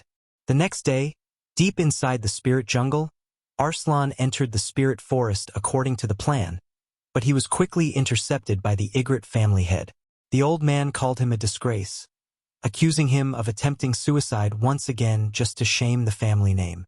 Without hesitation, he cast his flame degradation spell onto Arslan, torturing him while Arslan's mother desperately begged her father to stop. But the old man refused to budge. He demanded to know how many more times Arslan planned to stain the family's honor with these pathetic suicide attempts. But instead of fear, Arslan laughed.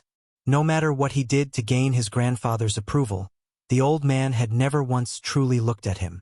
Yet now, for the first time, he was finally being acknowledged. This was never about protecting the family's honor. The family head had already been searching for a Bella to replace him as the heir of the Ygritte house. In the name of protecting the family, the old man had taken everything away from him: his lover, his mother, and now even his place in the family. So if Arslan was going to die, then he would drag the Ygritte family name straight through the mud while doing it. This would be his revenge. Hearing those words, the family head exploded with rage and prepared to erase the family scourge once and for all. But just before the massive strike could hit Arslan, a dark blade sliced through the flames. The next moment, a hooded figure appeared before Arslan and shoved him behind, shielding him from the attack. Lilina, who had been waiting nearby as backup, caught Arslan and quickly escaped from the battlefield while handing him the letter Crash had written. In the letter, Crash instructed Arslan to follow the crow into the lake and submerge Dorothy's spirit core within it. Choosing to trust his words, Arslan and Lilina prepared to move. But before leaving, there was one final thing Arslan needed to do. He turned back toward Crash. Even though he didn't understand why Crash desired his lunar body so badly, if he truly wanted it, then he could have it. The instant those words came genuinely from Arslan's heart, the condition for the transfer was fulfilled and the seal shattered. A torrent of cold energy erupted from Arslan's body and merged into Crash's dark aura. In the next moment, shocking everyone present, Crash's aura exploded violently, blazing around him like the blue flames of hell itself. Crash stepped forward and faced the Ygritte family head directly, introducing himself as the failure of the Valheim family and Arslan's friend. Hearing that the boy before him was merely the so-called failure of the Valheim family, the family head burst into laughter and casually told him to leave if he valued his life. Clearly, he did not take Crash seriously at all. But before he could even finish his sentence, Crash had already appeared behind him, catching the old monster completely off guard. With a single swing, Crash unleashed a massive wave of cursed energy directly toward the Ygritte family head. Yet the old man remained standing calmly, flames twisting around his body to form an impenetrable barrier. According to him, both of these boys were failures who would never learn until they were beaten badly enough. Massive explosions erupted across the battlefield as the two clashed, while elsewhere Arslan and the others prepared to carry out Dorothy's resurrection. This was their only chance, and they had to move fast. Arslan picked up the ice shard left by Dorothy when she died, and infused it into the spirit core, submerging it beneath the river. He was the failure who could never use flame magic despite being born into the greatest family of fire mages. And the only person who ever gave him hope was Dorothy. During their academy days, she would always cling to him, praising even the tiniest magic trick he performed. Even though she herself was terrible at almost every type of magic, she never stopped smiling and never lost her love for it. When Arslan believed that a mage who couldn't use proper magic had no reason to exist, Dorothy was the kind of girl who still kept trying after every failure simply because she enjoyed it. That warmth lit a fire inside Arslan's frozen heart. He remembered a time when he too played around without a care in the world, happy just experimenting with different elemental magics even if he could never control flames properly. But none of it lasted. During the terror attack at the academy, the Ygritte family killed Dorothy after assuming she was responsible simply because she was a spirit. Arslan still remembered kneeling on that soaked floor, crying in front of everyone while desperately trying to explain that Dorothy was the one who protected the students from the explosion and saved his life. But everyone who heard him either mocked him or claimed Dorothy had manipulated him onto her side. But now he was finally free. Silver hair shimmered beneath the water as light reflected through the lake. The next moment, Dorothy emerged from the depths and immediately wrapped her arms around Arslan as the two vowed never to leave each other's side again. Back at the battlefield, Crash was struggling badly. But even Ygritte had started recognizing his strength. At such a young age, Crash was already capable of defending against Ygritte's attacks, and his speed had already reached the master stage. But no matter how talented he was, Ygritte could not overlook this level of disrespect. Just as he prepared his next attack, a massive pillar of light burst into the sky while a tremendous shockwave roared throughout the entire forest. The spirit had returned. The 3-second ember erosion that constantly devoured Crash's body had finally been neutralized by Arslan's lunar body. That 3-second limit was gone, which meant if Crash compressed enough aura with the same principle of holding it for 3 seconds while extending the duration, the resulting power would reach an entirely different level. Cold aura flowed around him together with raging flames, both energies condensing into his blade as Crash prepared his next strike. The opposing forces fused perfectly together inside the scabbard, and even from far away, the Ygritte family head could feel the terrifying vibrations coming from it. The next moment, black lightning erupted across Crash's body as his limits shattered from the sheer output of mana. He unsheathed his sword, releasing a massive wave of concentrated energy far beyond anything he had ever been capable of before. It collided directly against the family head's flames. The shockwave alone forced Ygritte to become serious. He was no longer fighting some rookie student. This had become a genuine threat. A gigantic explosion erupted as both of their mana collided, sending smoke soaring hundreds of feet into the sky. As the dust slowly cleared, Ygritte stood there stunned by what he had just witnessed. Crash's sword had shattered into pieces, and the boy himself could barely remain standing. Yet despite that, the power he unleashed had gone far beyond expectations. This so-called failure had broken through his defenses and actually wounded him at such a young age. There was no doubt anymore. This boy was destined to become a giant someday, someone whose name the entire world would know. And if Arslan truly considered him his best friend, then House Ygritte might one day stand among the great powers of the next generation of heroes. The old man's attitude changed faster than the last slice of pizza disappearing at a party. The massive commotion eventually drew everyone else toward the battlefield just as August erected a gigantic ice wall between them to stop the fight. Their battle had shaken the entire forest, and now hordes of high-tier erosion beasts were rushing toward the area. This was their signal to leave. Taking advantage of the situation, Crash turned toward Ygritte and calmly told him to deal with the incoming beasts, because if he failed to stop them here, they would rampage across all of Ygritte territory and trigger a massive catastrophe.